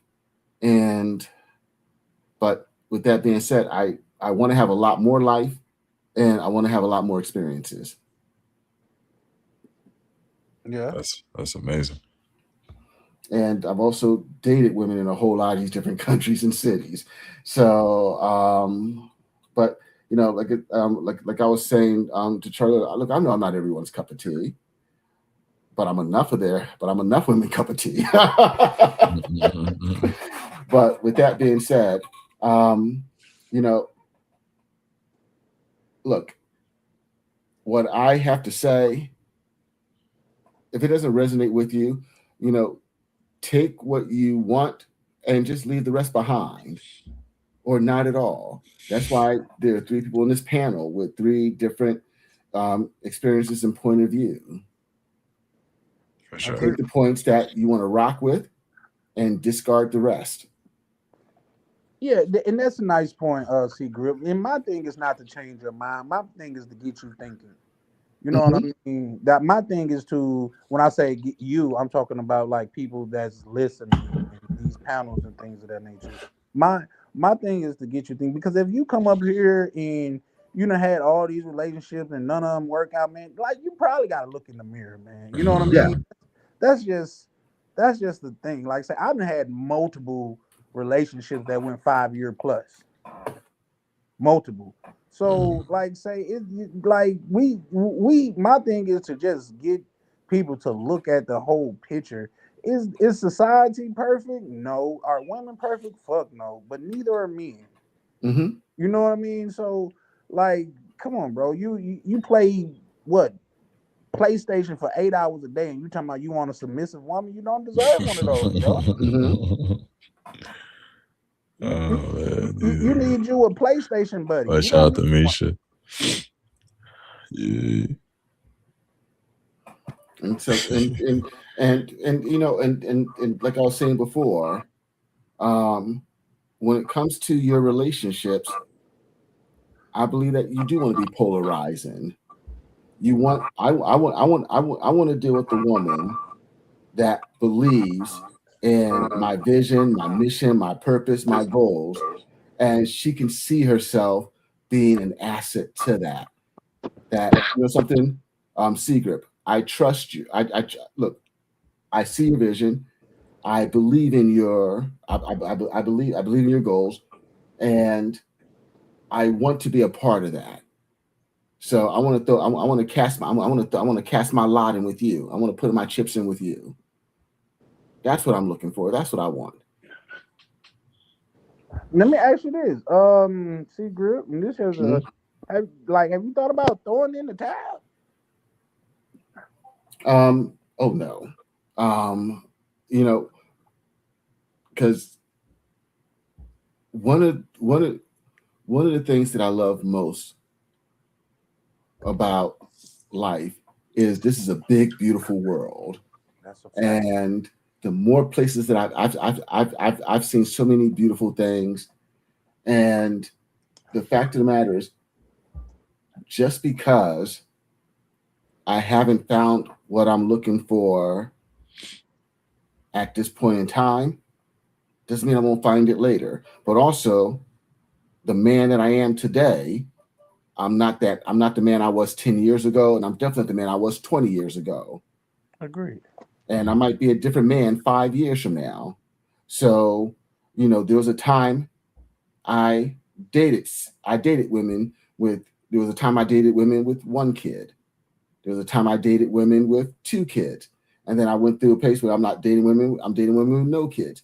And so just like my tastes have evolved and my goals have changed over time, they may change again. But all you can do is just be a good dude with a good heart and a good head on his shoulders and just treat people the way you want them to treat you.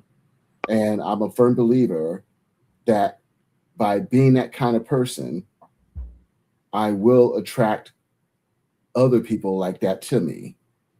Just like if you are someone who's a liar, a thief, a manipulator, a user, you're going to attract more of those people into your life until you find a bigger cheater, liar, user, manipulator. Yeah. Yeah, I agree. I feel it. Well, that being said, I'm in no rush. You know, how can I put it? You know, how can I kind of have this funny saying that, you know, you might not be able to buy true love, respect, desire, but you damn sure can rent it. So you can't buy it, but you damn sure can rent it. And so, and my point of view is to always be in a position to where I will have options. Well, that's good. That's cool. All right with it. No, I feel that. I definitely do. It's just I don't know. Like say society within itself is crazy and stuff like that, but you gotta just take it for what it is. And me personally, like say I'm cool with me. I like me, but I also have women that's in my life to where I enjoy their company every now and again, and Oh yeah, they get up and go home or leave the next morning. And it ain't no thing to where I'm building with somebody. You know what I mean? Because I don't need a partner. I like no partner in crime. Like, and old head told me when I was younger, and you gentlemen feel free to chime in on this. Said if you meet a woman and you come up with her while y'all in the relationship, that's your partner. But if you meet a woman and you already at the peak of your pinnacle, you in leadership. Mm-hmm. You know what I mean? So like there's different, like say that's just like with Jeff Bezos, people, oh, his wife did this, that, and the third. She was with that man when he didn't have nothing. She deserves something. Mm. In my opinion, she Something, but not deserves something. half. She came up I with don't know about half. Say that again. Something, yes. Half. I That's the don't thing. You know got to why. know the story. She opted out and didn't even take half. Oh, okay. So she didn't take half. Okay, She didn't okay. take half. Okay. But here's the thing: half is a couple $1 billion. She said, "Just give me like 800 million. I'm good." Something that you know what I mean? Oh, just 800 million. Hey, that's hilarious. You got that between the cushions and the couch. Man, Yeah. I don't We're care talking if I about had Jeff Bezos. I don't care if I had 50 billion. Anything over 100 million is excessive for me to get. Like, what do you need over $100 million for? It's excessive at this point. Like, Well, why do hold he that. need it if that's the case? Huh? Why do he need it if that's the case? He don't need it, but if he earned it, So if you he don't think earned, she earned it? I don't know. I don't really know her story. I don't really know her story. If I'm being real. No, I get that. But I'm with that being said, how much of a story they had to know? Like he didn't have nothing when he met her. He started in their garage. Okay. Well, all right. Scenario. I got me and my wife. We broke as hell. We sleeping on the floor. I come up with an invention. Boom, billionaire. Hella billions. My invention, my brains, my hard work. You was just a loyal queen. For your loyalty and you sticking by me, and we just ain't work out. I give you 100 million. I think any woman would be happy with that. Yeah. Well, here's the thing. Well, that's why she gonna fight for half. Yeah. And plus, because the I just word feel like, what is with do Jeff you need? Bezos, he Like, just said, what? just give her what she want. You know what I mean? Like, give her what she wants. She's like, I don't even want half. Just give me something close to a B or something like that. What can't you buy? All right, let's say I give you $100 million. Don't worry about how much I got. What can you not buy that you're seeking to purchase? I'm just trying to think about it. Well, Ain't really I nothing you just ain't got can't $100 buy. million Like, laying around to answer that question. You know what I mean? no, but I'm just because I heard a rich ninja say one time, like, once you hit a certain number, like Will Smith, for example. Okay, all right. I remember Will Smith said this. When you hit a certain number, there's nothing really that you can't buy. So there's no reason for him to chase money around anymore. It's just like he's like nothing in the world that I'm like, man, I wish I could buy that. It really ain't shit. You can buy you a little small country somewhere. You know what I mean? Like, what do you want to buy? A country? A person? Just a A little family? small. What do you want to buy? Like I don't know. But you're overlooking something. Never underestimate a woman's propensity towards irrationality. I think a lot of women will just come at you just because they don't want another chick to get it. Yeah, I mean, yes. I do think that if you're with the right type of woman, she gonna say, I earn half, give me half. I don't give a damn, nigga. No, you got no, 6 billion, I want 3. No, they like to use the E word. They're entitled. Yeah, They like to use that. They entitled to that. like to use that E word. That's my money. Yeah. It's No, my but money. but that's why I'm a big proponent that I think that too many of us, we're playing games that we don't know the rules to. Mhm. And there are rules and levels to this Diana. stuff. What's up, Arrow? Hello, Shout out everyone. to you, love. Charlie pointed about that. Like just let's talk about US. Knowing if you're in a common law state or not. Knowing that, hey, what happens if I'm with this chick for X amount of time? What can be the legal ramifications around that? What if I allow this? What do I mean? This person tends to cohabitate and allow them to move in with me. what type of legal situations could I be exposing myself to? You know, there are some states where just holding yourself out as a married couple, yeah, this is my wifey, could create, you know, a marriage, you know, like environment or marriage like consequences should you separate. And so these are things that, you know, we need to really, you know, exercise risk management because, you know, this day and age, there's just so many pitfalls that we unknowingly allow ourselves to get into. I've seen situations where dudes are with a chick with a kid and they're taking care of the kid, and now they're on the hook for child support because they took on like a father type role. Yeah, father type role and a monetary parental role in that person's life. Wow. So without being married? Without being married. Wow, that's treacherous. Damn, so, it's not his child?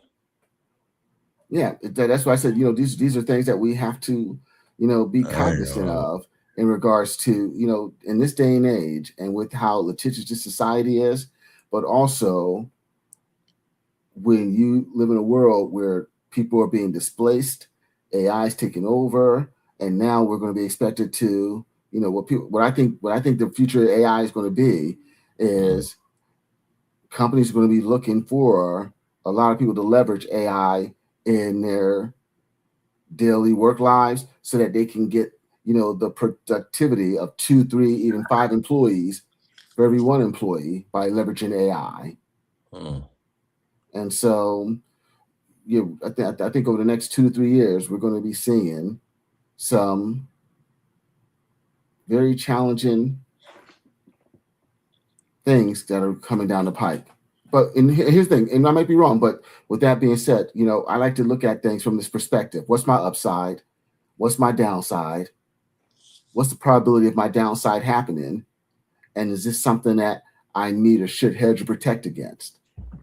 And that's a lot. I'm a firm believer that, you know, I don't see anything wrong with, like, what's the downside to preparing yourself if something should happen in the next year or two, or the case may be, in regards to, you know, saving, investing, reducing your debt, just in case.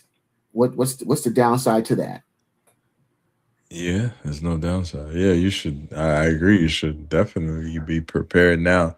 I will say this though: if I'm with a chick and it's some weird stipulations like that, some laws I don't know, she'll probably get me. I ain't gonna hold you. If you got like 2 kids, no, because like let's say I'm with a chick and she got 2 kids, and I'm helping out. I'm nowhere in thinking that she could put me on child support, and we not married. We ain't none of that. Like that.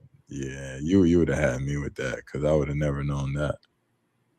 Yeah, and that's for knowing the laws in your state. Because what happens if, you know, you now got the kids in school and you're paying their tuition? That's crazy. Oh no, man! You're going to parent teacher conferences. You're buying their school uniforms and you're paying their tuition. And now, because the two of you broke up, they now got to get pulled out of their private school, and they only got a year or 2 left or anything along those lines. Why should the kids suffer because, you know, things didn't work out between you and the mom? And come on, if you take a step back, is what I'm saying, that outrageous when you look at how things are. I mean, we've seen these court cases on YouTube. Yeah, those are. I mean, if I was already in a headspace where I'm gonna take care of a child as my own, and I break up with shorty, I'm not gonna stop. I might wean the little nigga off of me, but like I'm not just gonna dead stop. Like I wouldn't do that. I think that's harsh. Like I remember I was dealing with a chick, and I stopped rocking with her, and the things I used to do, I didn't just stop doing because I think that's kind of lame. Like, I just think, like, for example, if I'm with a chick, right, and let's say this is so random, this is not real, but let's say you in therapy, right, and your therapy sessions cost $100 a session, and we break up, and I know that's something that you dealing with inside. I'm not gonna stop paying for that. I just think that's lame. Like, you know what I'm saying? Like, But, why would but let me ask you this question. Yeah. I think it could also be the reason for the breakup. Now, If you cheat on me, I'm stopping everything. Let me just be clear. Yeah. If you cheat on me, I'm stopping. I don't care if little niggas sleep on the. Everything stops if you cheat on me because now you did that. That's your fault. You come home early. You come home early, and you find Charlie in the master bedroom piping down on your chick. You still pay. In that case, fuck that little nigga. Hey, you did that to your son at that point. Hey, what happened, right? Ask your mama what happened. Yeah, your mama out there eating dick. Like, yeah, go ask your mama what happened. That's different. And then I'm gonna be the nigga that call you like, come on, bro, little bro needs you, man. Yeah, nah. Talk to mommy on that one. You better. You than this, decide dog. to You cheat, better than this. all rules get out. All rules go out the window. But like, let's just say we just have differences and we just can't get along. I'm not anything that's like it's something deep. Like, let's say you had asthma and I was paying your asthma medication. I'm not finna stop that. I just think that's lame. Like, now let me ask you this question: What if Charlie hits you up like, "Yo, Ryan, there's something I want to tell you, but I don't want to tell you because I don't want to get in the middle of nothing." But dog, I matched your girl on Tinder. Is she trying to move on before we actually? I think that's like cheating. He send you the link, and you see her profile pictures. Yeah, that's cheating. Wearing shit you bought her. That's cheating. That's cheating. That's cheating, man. I don't care. That's cheating. Yeah, that's grounds for termination. That's cheating. So yeah, everything is subjective, and don't get me wrong. I think that there are situations, but it's one thing when it's I'm a big believer on as long as it's your choice. As long as it's your choice, don't take my choice away from me. Yeah. I'm with you on that. Hold on one second. You got a super chat. Acknowledge my brother with the super chat. Yo, appreciate you for the 5 super chat, bro. I think that's Merc. What's good, bro? Damn, hit me up, bro. I've been looking for you, dog. Pause. Salute, man. Appreciate the $5 soup, man. Appreciate you. But all right. My bad, secret. All right, go. I think you about to. No. But at the end of the day, it's kind of what I was saying. To bring it back full circle. Red Pill is just about eyes wide open. That be conscientious of the choices and decisions you make, but also practice a degree of risk management to say, what's my upside? What's my downside? What's the probability of my downside happening? And if I need to, how do I hedge and protect against this? Mm-hmm. At the end of the day, people need people. I need my brothers, but I also need my sisters. Red Pill doesn't mean, at least in my world of Red Pill, it doesn't mean I hate women or I'm misogynistic or I'm anti-woman or anything along those lines. If anything, I'm pro-woman. I want us to come together. I want us to have, I want us, as I said before, coming together to accomplish more than what we could individually. But we have to come together in good faith. And we have to also go into this knowing that, look, it is not going to be roses and candies and flowers and cotton candy every day. Mm-hmm. There are going to be days where I'm going to love you to pieces and days when you're going to love me to pieces. And there's going to be days when you just can't even stand me. Mm-hmm. But it's us waking up every day, choosing each other because we're in it for something bigger. Yeah, like if y'all got kids, right? Exactly. Yeah, I think once kids is in the picture, like you got a duty, and I think most man, nothing against women. I think most men is like when you have that duty, like you're not finna break that. Like most people, most human beings are like, all right, we can do it for the kids. But nowadays, man, in 2026, people are like, bro, fuck them kids, bro. If you're not happy, get out of there. Like I don't get that really. I don't really understand it. Because Yeah, happiness to them means more than their child's future. Yep. Happiness we is a can't talk feeling and it's logic fleeting. because when logic come up, oh no, let's not talk about logic. Let's talk about this individual happiness. But when you talk about what history shows, and you can look this up, that majority of prisons are filled with kids that come from single parent homes. Facts. And those single parents are generally mothers. Do you know and you can look this up as well on tests that kids that come from a single father home perform on par with Asian kids that come from 2-parent homes? Wow. And here's the thing. No, I think Blue Pill is a fairy tale. I don't really knowing all of these pills. Yeah, I was gonna say I don't know any other pill. I heard black pill, and I'm It's like, a black nah, pill, a that's blue pill, I a don't purple know nothing pill. about Like all these that. niggas is drugged. Yeah, I don't know nothing about all that. I just understood like the red pill thing because it's mad viral. But yeah, I don't know nothing about the other ones. But that's it, man. I just feel like so. Wait, we talked a lot about the red pill, but we didn't. I don't think we really touched too much about did a lot of red pill guys turn into travelers, like travel daters, like you know what I'm trying to say, the travel bros. I think so. I think so too. And that's why the travel space far is black men get such a bad name, in my opinion. Yeah, because a lot of these guys came from the red pill and they came into travel because it aligns perfectly well with what this red pill stuff preaches, right? You want your chick to be more cooperative and this and that, and feminine and all of that, and that's what people believe in that they're finding overseas. Whether it's real or not, whether it's a fairy tale or it's fake, she wants your money, but that's what they're feeling overseas, right? And I think a lot of brothers, are coming off the red pill into overseas. Yeah, well, I think that I think it's more about expanding your options.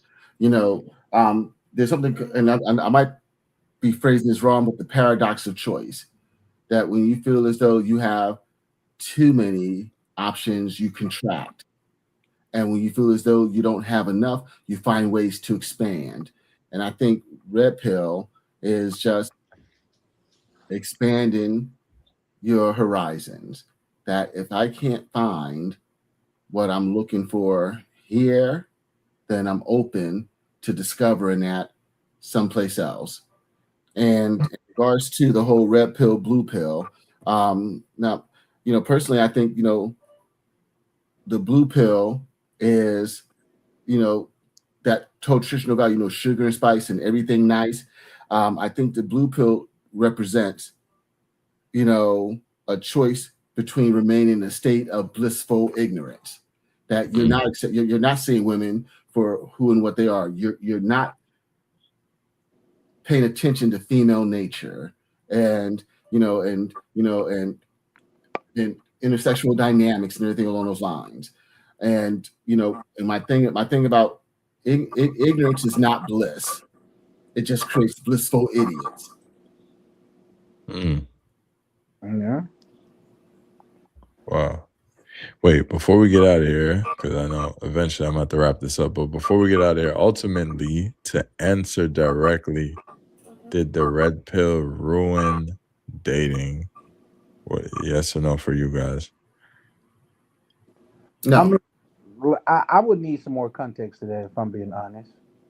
Because I don't think like a red pill, and I don't think I'm red pill. It didn't affect me at all. Kind of like say because a lot of these women are responding to like say what these dudes say. You know what I mean? Like the red pill dude. Like talk. Okay, when we thinking about it, just imagine a bunch of like mini Myrons going to Columbia. Now they think they the Well, let me ask you this question. I think the bigger question is, if Red Pill ruined dating, who did it ruin dating for? Did it ruin dating for men, or did it ruin dating for women? I'm imagining both, because my whole thing. Okay, so my whole thing is, when you turn to social media now, on average, men and women seem to hate each other online. I don't know if it's like that in real life. I haven't really seen that vibe in real life, but online, men and women are not getting along well. If you look into the comments on any post that has to do with like an exchange between a man and a woman, in the comments, men and women are fighting. Women are taking the woman's side and the men are taking the woman's side, and the bitch made niggas are taking the woman's side. So it's like kind of like it's like that in every Did you say the fucking bitch made niggas? I mean, you have certain situations. They are legion. You have certain situations where like some dudes that are like, oh, he's done it. Like you know what I mean? Like, for example, like you'll see a girl beating a dude up for 2 minutes straight, busting him up, fucking him up, and then he turns around and slap her one good time, and then dudes are like, oh, you should never hit a woman, you're a bitch. And it's like, bro, she was beating his ass. I don't believe in deletion, but I heard of some dudes to where they done ended up on the bad side of that and got deleted, and I don't feel bad for them at all. What do you mean? Wait, elaborate a little bit. I know of something personally to where, like, say a guy was at the store, he was beating on, like, say, I guess him and his chick was getting into it or whatever. There was another dude, like, I guess he had a scrap on him, and he said he got intervened and stuff like that. I guess he was just trying to break it up.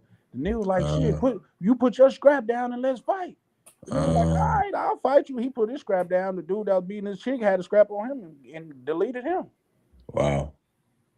You know what I mean? So, like, it's all. And here's the thing. This is what I tell women that I deal with. I don't believe in the saying men shouldn't hit women. I believe in the saying should nobody hit nobody. Nobody should hit nobody. Mm-hmm. You know what I mean? Don't put your motherfucking hands on me, because I ain't going to put mine on you.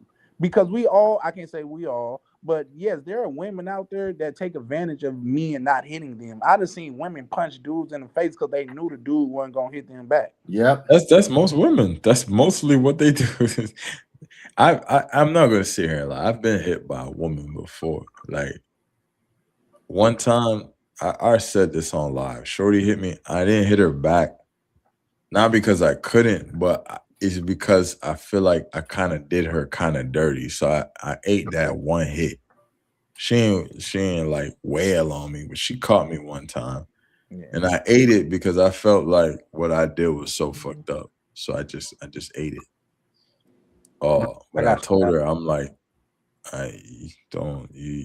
that's not gonna happen again. I let you get that because I feel like what I did was so fucked up. But we're not doing that like on the regular. Like, look, sleeping with sisters will make that happen. Yeah.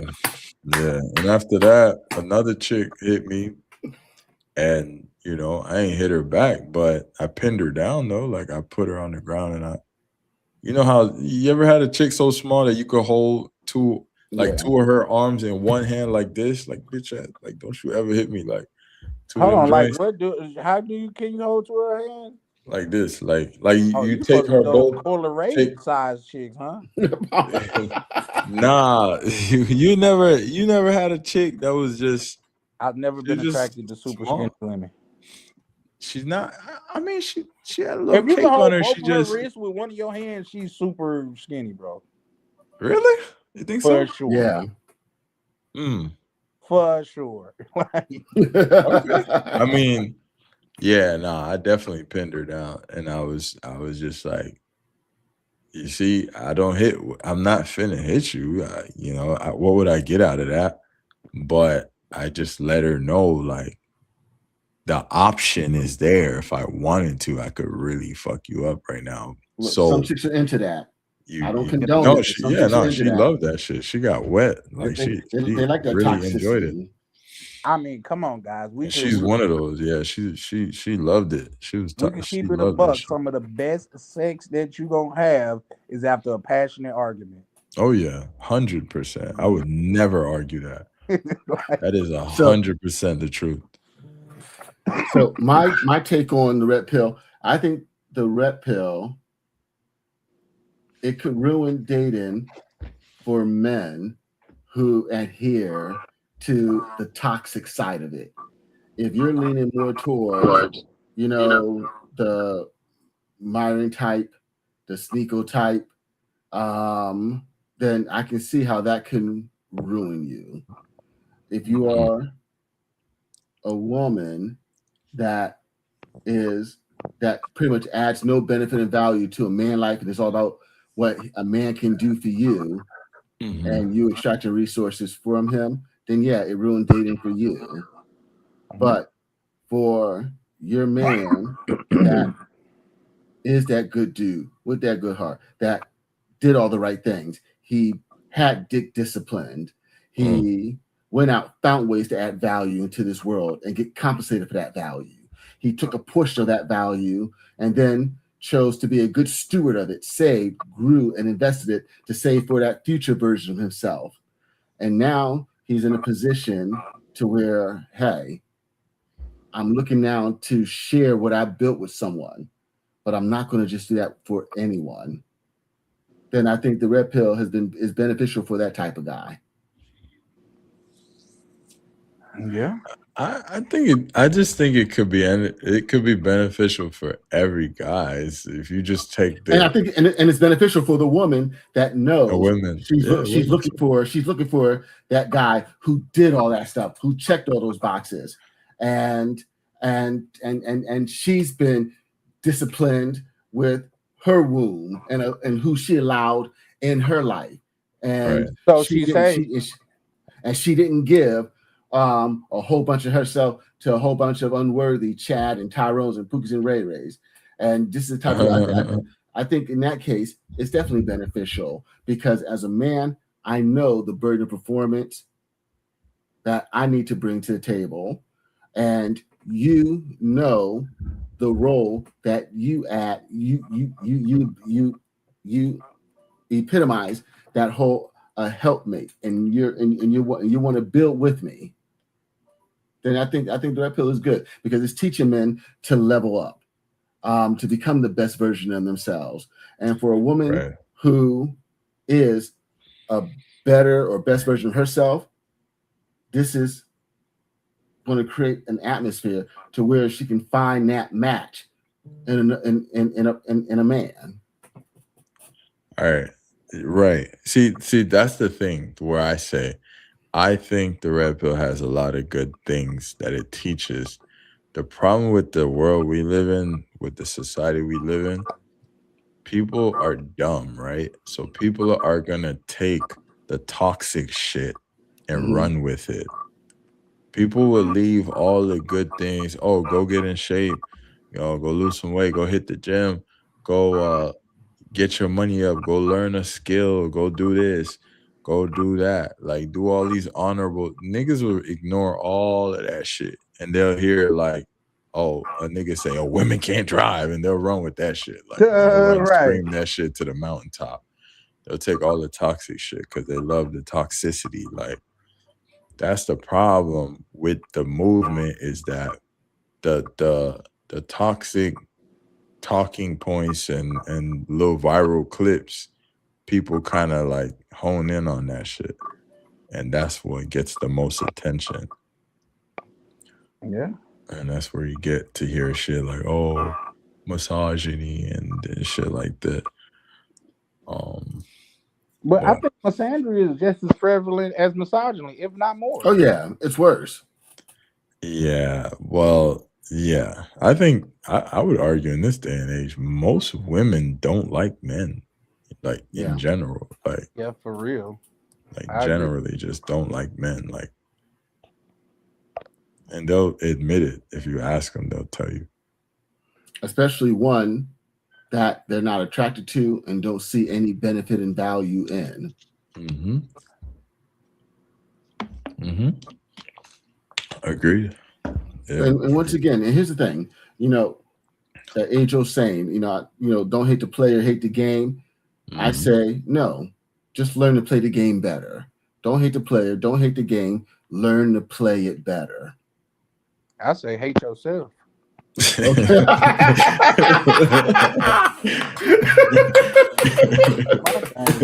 Player or the game ain't gonna change because of your feelings. Type shit. Yeah. And here's the thing, and to Anna Marie, I think men don't hold the monopoly on fucked up relationships. There are women out here that have been in their fair share of fucked up relationship as well. Men don't hold the monopoly on fucked up relationships.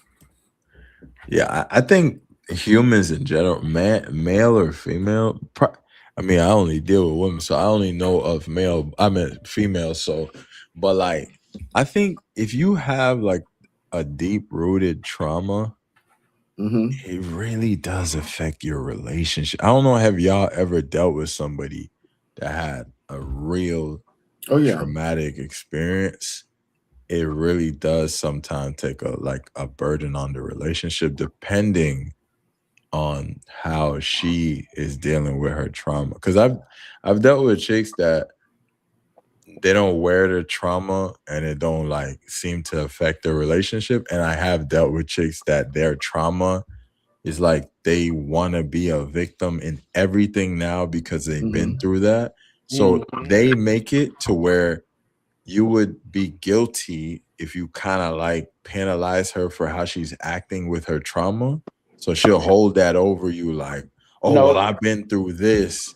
And it's like, I can't say nothing now because I ain't been through that. And that's a touchy subject for you. So I got to be careful how I deal with you regarding that topic. But they'll use that for every little situation. You see what I'm saying? I disagree. Just because of that. Just because, I know what you, especially if a woman been in an abusive relationship. But I'm like, ma'am, I've been goddamn it racially stereotyped, but it would be wrong for me to go around and say everybody's racially stereotyping you. I'm not the dude that put his hands on you. In fact, I don't believe in putting my hands on a woman. Right. So I'm not going to allow you to treat me like I'm that dude. Right. But not that. Okay, wait. Let me give a little more. So yes, because you're more logically sound, so you're not going to hold your trauma. But it's not necessarily like she's going to treat you directly like that. But let's say there's an outside situation, it's just a situation going on, and she wants to always kind of have a victim vibe to her, even if it's not to you. Just in general, she wants you to baby her for everything because she's been through some shit, and then sometimes that could get just draining on the relationship. Yeah, my last relationship was like that, bro. Like everything, I had something go on where I was in the hospital and she come up there and telling me how hard her day is. Like, oh my God.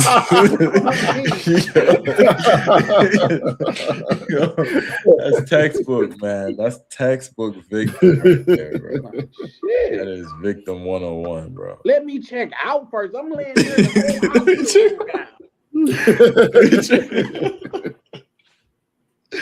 Let me check out the hospital before you dump all your thing on me.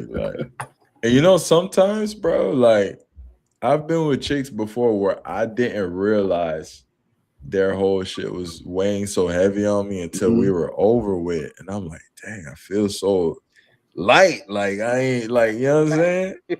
I feel like I done lost 100 whole pounds. Because her whole shit, sometimes you they bring you in it and you don't even realize you're in this haze. Bro, you will find yourself apologizing for some shit you wasn't even there for. You know what I mean? Well, the most idiotic thing I've ever heard, never mind, because I've heard a lot of idiotic things on social media. But I remember this one chick had this post about she want a man that is willing to raise a child he didn't make and heal a heart he didn't break. And I'm like, what kind of BS is this? Just because you rhyme don't mean to go together, man. Right. Another thing I want to make a PSA about when it comes to relationships and shit. Just because, not even just relationship in general, yo, just because a post get 10,000 likes, that don't make it the gospel. That don't mean it's true. Like, I remember I used to deal with chicks who used to be like, they'll send me a post and be like, see, I told you. I'll be like, bitch, that don't mean it's true. Because this shit got 10,000 likes, that don't mean it's correct.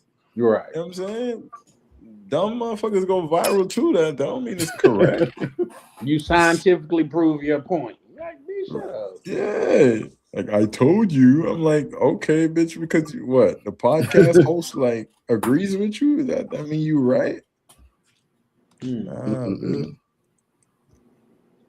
But that's the society, and believe it or not, I seen, and I don't want to go too far in that because that's not what we do over here on this side of the internet. But I seen like somebody that showed like the commercials that they're running in the other countries that we're supposedly at war with. They had I learned about Baphomet through DC when we went to Colombia. I didn't even know that was a real thing, but they had the Baphomet mask on the Statue of Liberty. Like to show like this is how they view America, like that demonizing type of spirit type of stuff. You know what I mean? Wow. And I'm like, damn, that's kind of deep. You know what I mean? It is deep. Yeah, that is deep. So it's just crazy. But women and men are both out of sync. You know what I mean? Yeah. But I think, especially when it comes to the Black community, it's intentionally done. You know what I mean? It's been intentionally done since the government was willing to pay women for men not being in their house. Why? Because they knew if a father figure wasn't in the house, that house is more easier for the government to control. Which is another thing that I've seen, to where somebody said, say a truth that nobody wants to hear. Say if it wasn't for the government, there'd be a lot more deadbeat women out here than men. Oh yes. But also, like I said before, it's just a basic playbook. If you want to destroy a community, you get rid of the men. Take out the men. Yeah. And I don't know how versed you guys are in, like, say, the Tulsa thing. That's how they did Tulsa. They took the strongest men, the ones that was willing to fight, and put them in jail.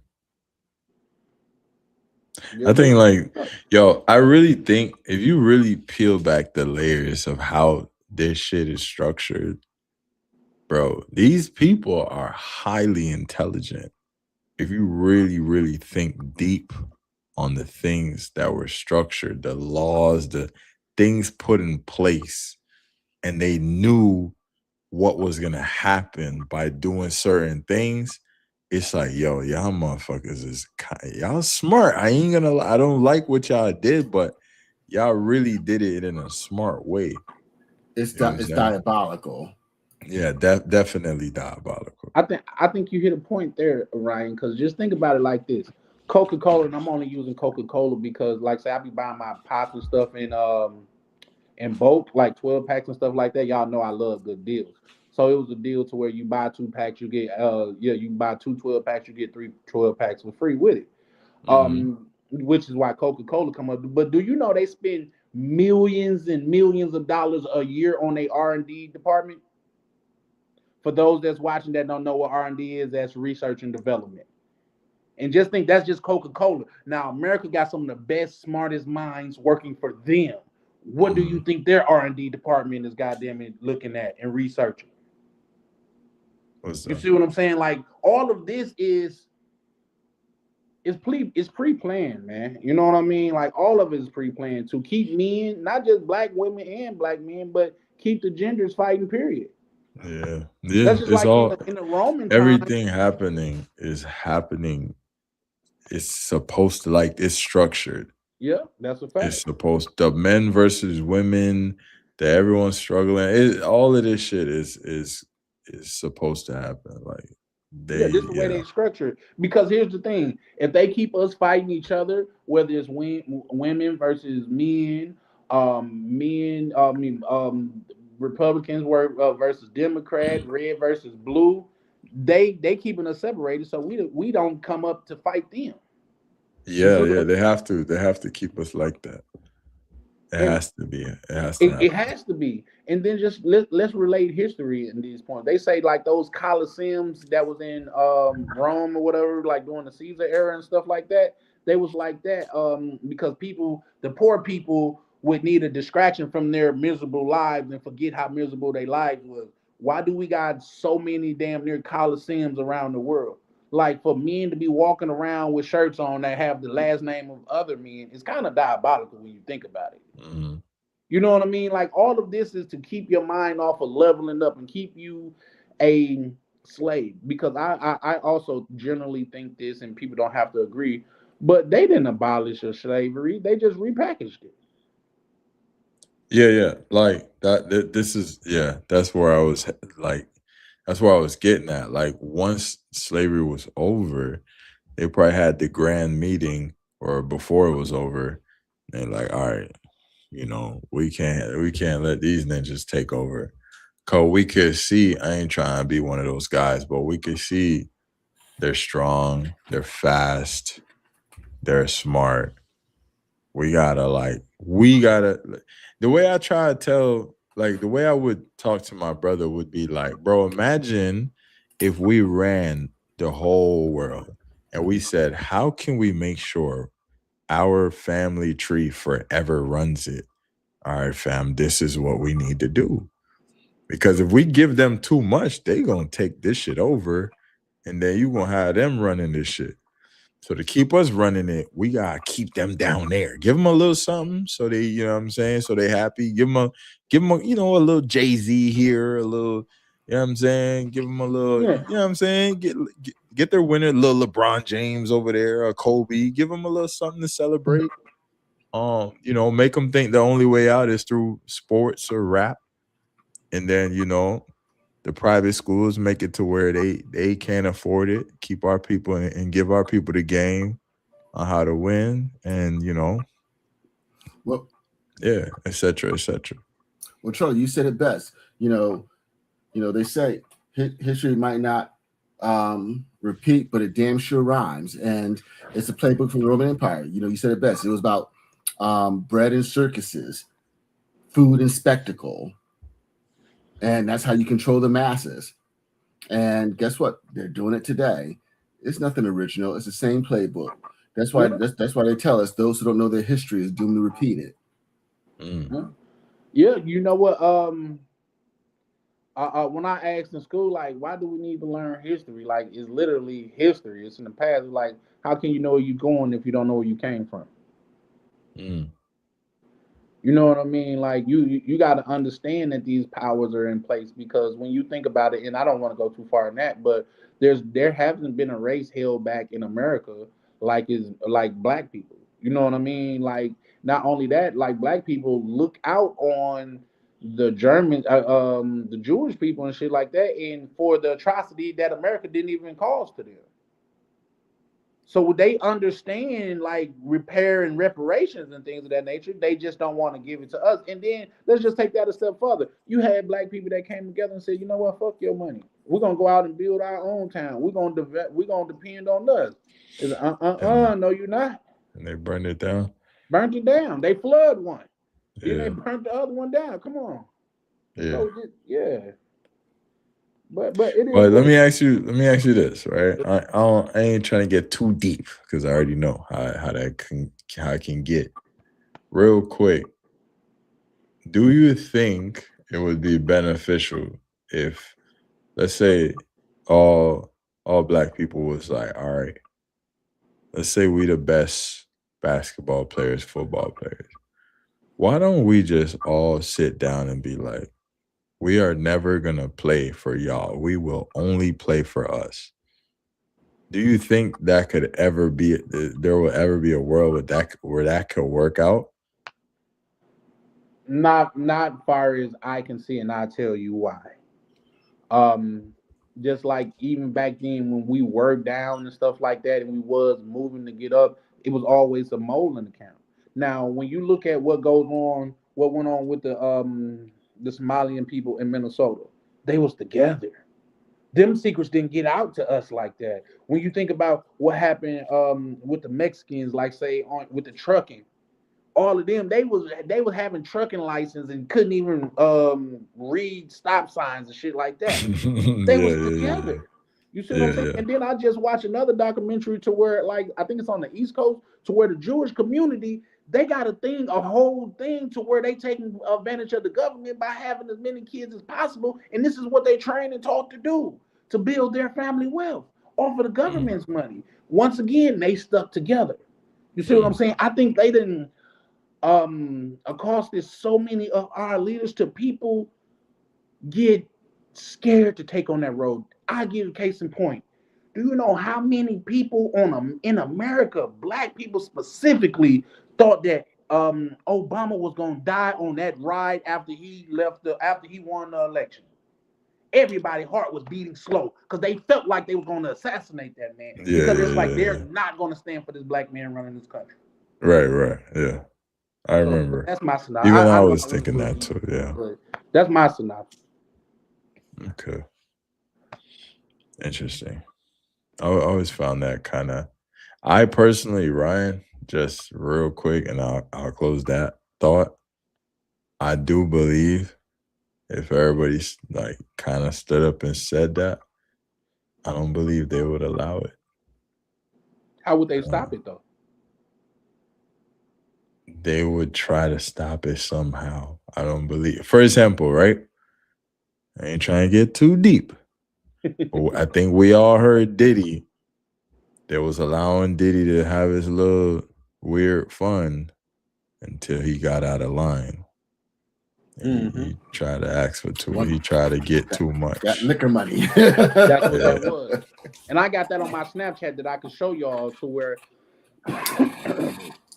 like say this is when he's coming out against I forgot the tequila company, and that's when everything started crumbling down on him. And shout out to Jay-Z when he said, man, rich nigga, poor nigga, house nigga, field nigga. Still a nigga. Still a nigga, yeah. You know what I mean? And he got too big for his britches. So goddamn it, they had to put him in his place. You might be a billionaire or whatever, but you're a black billionaire, and that's different. Look what they did to Kanye West. Yeah, they're showing you like, we'll give one of y'all, we'll give it to one of y'all just so the world could see, hey, listen, hey, look, a black billionaire. See, we don't hate y'all. You know what I'm saying? But we still own you. Yeah, we own you. Yeah. He's just the black person that's living good because we could take his money away at any time. Yeah, we own that. Yeah. Oh, yeah. Oh, he's a billionaire, but imagine how much money we got to pay a nigga to be a billionaire. That's a to fact. pay out a billionaire. Adidas contract. So y'all, if you guys are making him a billionaire, how much money y'all got? Golly. Shit. Yeah, that's a good point, Ryan. I don't care if a person signing you a $500 million check, the person that's always in a better position is the person that's signing that check. Not Absolutely. Absolutely. Yeah. And shout out to Anna. She said, yeah, I seen that. That was kind of a little dope shit because they got a whole community of people to where they deem as police and not even legally police in their community. That's crazy. Yeah. So yeah, no. When you talking about the Shiri law or something like that, that's what you're talking about. The who? That Shiri law. I'm not sure the name of it. In Minnesota, you know, the Somali community. No, this was like the little hat people. Oh, the Hasidic little hats. Yep. Okay. Which are not even the original. You know what I mean? We ain't got to go into that, but we know if you know your history, you know they're not the originals.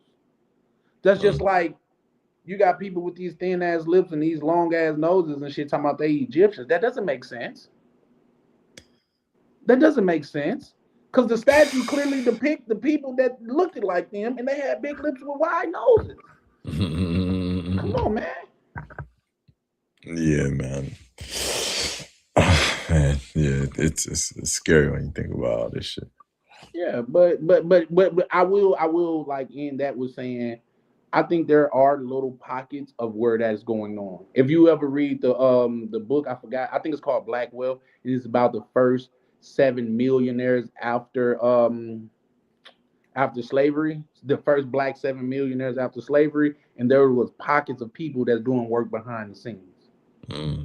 Like once again, in these conversations, I like to always bring up John Hope Bryant. If you guys get time, look him up because he is really out here doing the work. You know what I mean? And I should do a video on that because he's from the West Coast and he run a nonprofit and stuff like that. But he got a Hope Center here in Minneapolis, to where he go in there and say what he have said online. The two dopest things that I've ever seen, not online but on TV, was when Floyd Mayweather told, I think it was Jimmy Fallon, he said, bet $1 million on the fight on me. He was like, I don't bet. He said, just bet $1 million. He said, what if I lose it? He said, I'll give it back to you. We know how that went because he ain't never lost. It's like a nigga watching First 48 and asking, did he make it? No, nigga, that's the point of this goddamn video. You see what I'm saying? But the second dopest thing is with John Hope Bryant and his foundation. He said, if you do win and you do what I tell you to do, for one, on average, we raise your credit score by at least 100 points, and your saving go up by like, don't quote me on that, I'm thinking like $3,500. But he said, if you do everything that I'm telling you to do, and the banks, he said, I will walk you into the bank myself, which I like, he's too busy to walk individuals into the bank. He's being facetious. But he's saying, if you do everything that we tell you to do, and because it's going to work, if the bank don't fund you, I'll fund you myself. We're owning you a home. Damn. Man, go check out John Hope Bryant, man. He's a brother that's really out here doing the work. And I'm catching all fades for him. So if you're mad at him and you want to throw hands, I volunteer a tribute. Heck yeah, man. All right. Well, we can go on. We can go on forever with this, man. I'm gonna take y'all closing statements, man. I'm gonna wrap it up. I got an early morning tomorrow. But I take y'all closing statements. Appreciate y'all so much. Great conversation. But I'm gonna let y'all get y'all last words in. Would you like to go first, C Group? Now, beauty before age.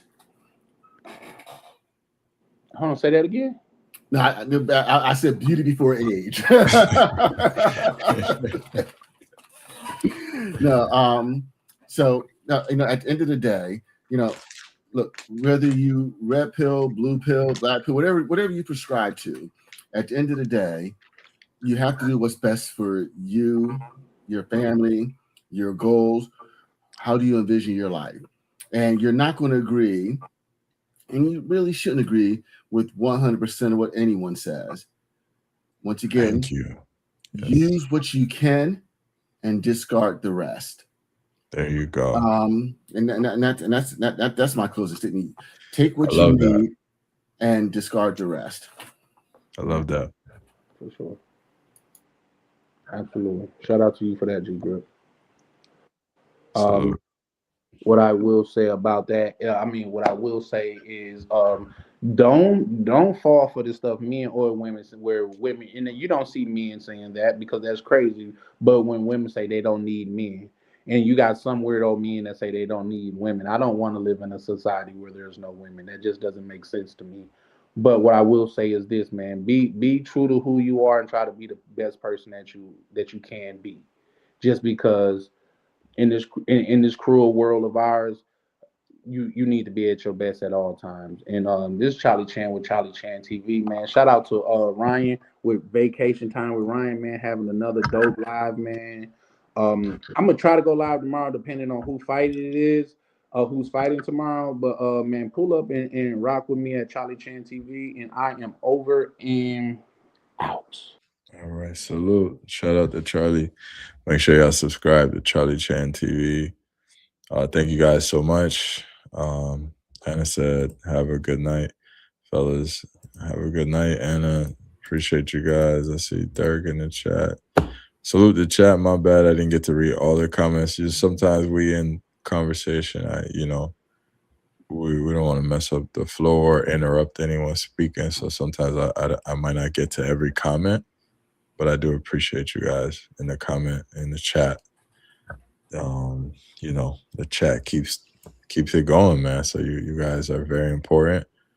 So salute to the chat for sure. Thank you guys for all your support. Thank you for the super chats. Everyone that super chatted. My boy Mercury, Drew, Prime. Appreciate y'all super chats. Appreciate the panelists tonight. Charlie Chan TV, C-Grip.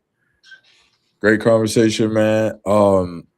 Anybody who's wondering about me personally, I'm still on my journey, haven't stopped. I'm still intermittent fasting every single day. So it's like embedded in me now. So that's just not even a question anymore. I'm just doing that every day until I hit my goal. And I'm still every week dropping weight every week. So it's only a matter of time. Lifestyle has already changed. Mindset has already changed. So I'm good, man. So it's just time, you know. I'm not gonna try to like lose everything in 1 month. So now it's just a matter of time before we get there.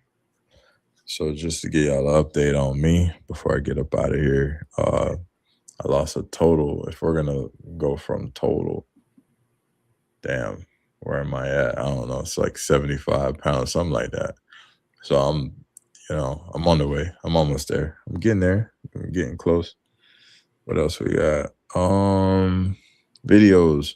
I got a couple of videos I'm gonna drop. You know, my whole thing with the videos, getting them out, you know, I bought a whole new phone and everything with 2 terabytes. I'm still having like issues on how to, you know, package everything up with the memory. It's always like full memory every time. I don't get it. I don't get it. But so I'm working on that. So I got a couple new videos I'm trying to put out, just dealing with the memory issues. Other than that, oh yeah, I wanted to make, I should have made this announcement earlier at the peak. But for another event, I'll probably do like a actual dedicated video about this. For another event, I'm looking into now locking in a location, and I want that to be in October. All right. So if you're interested, you know, hit me up, or, you know, you could wait for more details, but October. So if you want to come to the next event, you could structure your trip around October 11th October. So that's when I'm trying to do another event in Santo Domingo. All right. So look out for that. Look out for more content. Look out for another live stream. I'll try to make sure I get y'all once a week. I damn near forgot it was Friday night because I took the day off today. I took the day off to just catch up on just life, man. Shout out to C-Grip. I'm about to end this off with a song. But yeah, I took the day off today, so that's why I went live today. And Saturday and Sunday I'll be busy, so I'm not going live this weekend. But Charlie Chan TV will be live, so tap in there. Other than that, man, if you guys need anything from me, got WhatsApp groups if you need to join. Anything other than that, just hit me up, man. It's your boy Vacation Time with Ryan. I'm out, shit. I'm out. All right. Holla at me. Florida. Hey, después de lo que te quería, se mete contigo, no voy a matar. No te preocupes, que esto suena fenomenal, Mike eso. Hey, te pico en la colaizo. No te preocupes, como sea, yo la engancho. Hey, you listen to me, you are strong en Cartagena. Happy New Year, escúchalo bien como suena. What's your name, boss? Ryan. Run the boss. Hey, run the boss.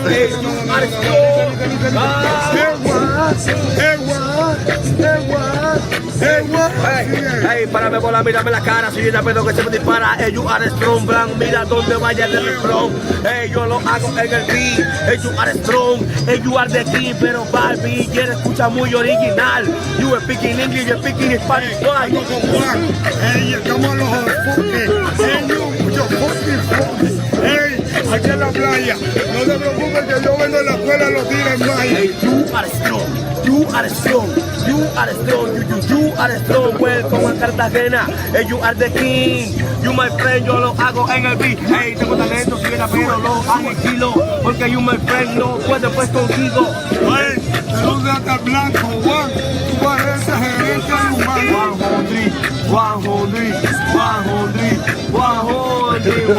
you for me. That's all I need. You are the king. Yeah. Good shit.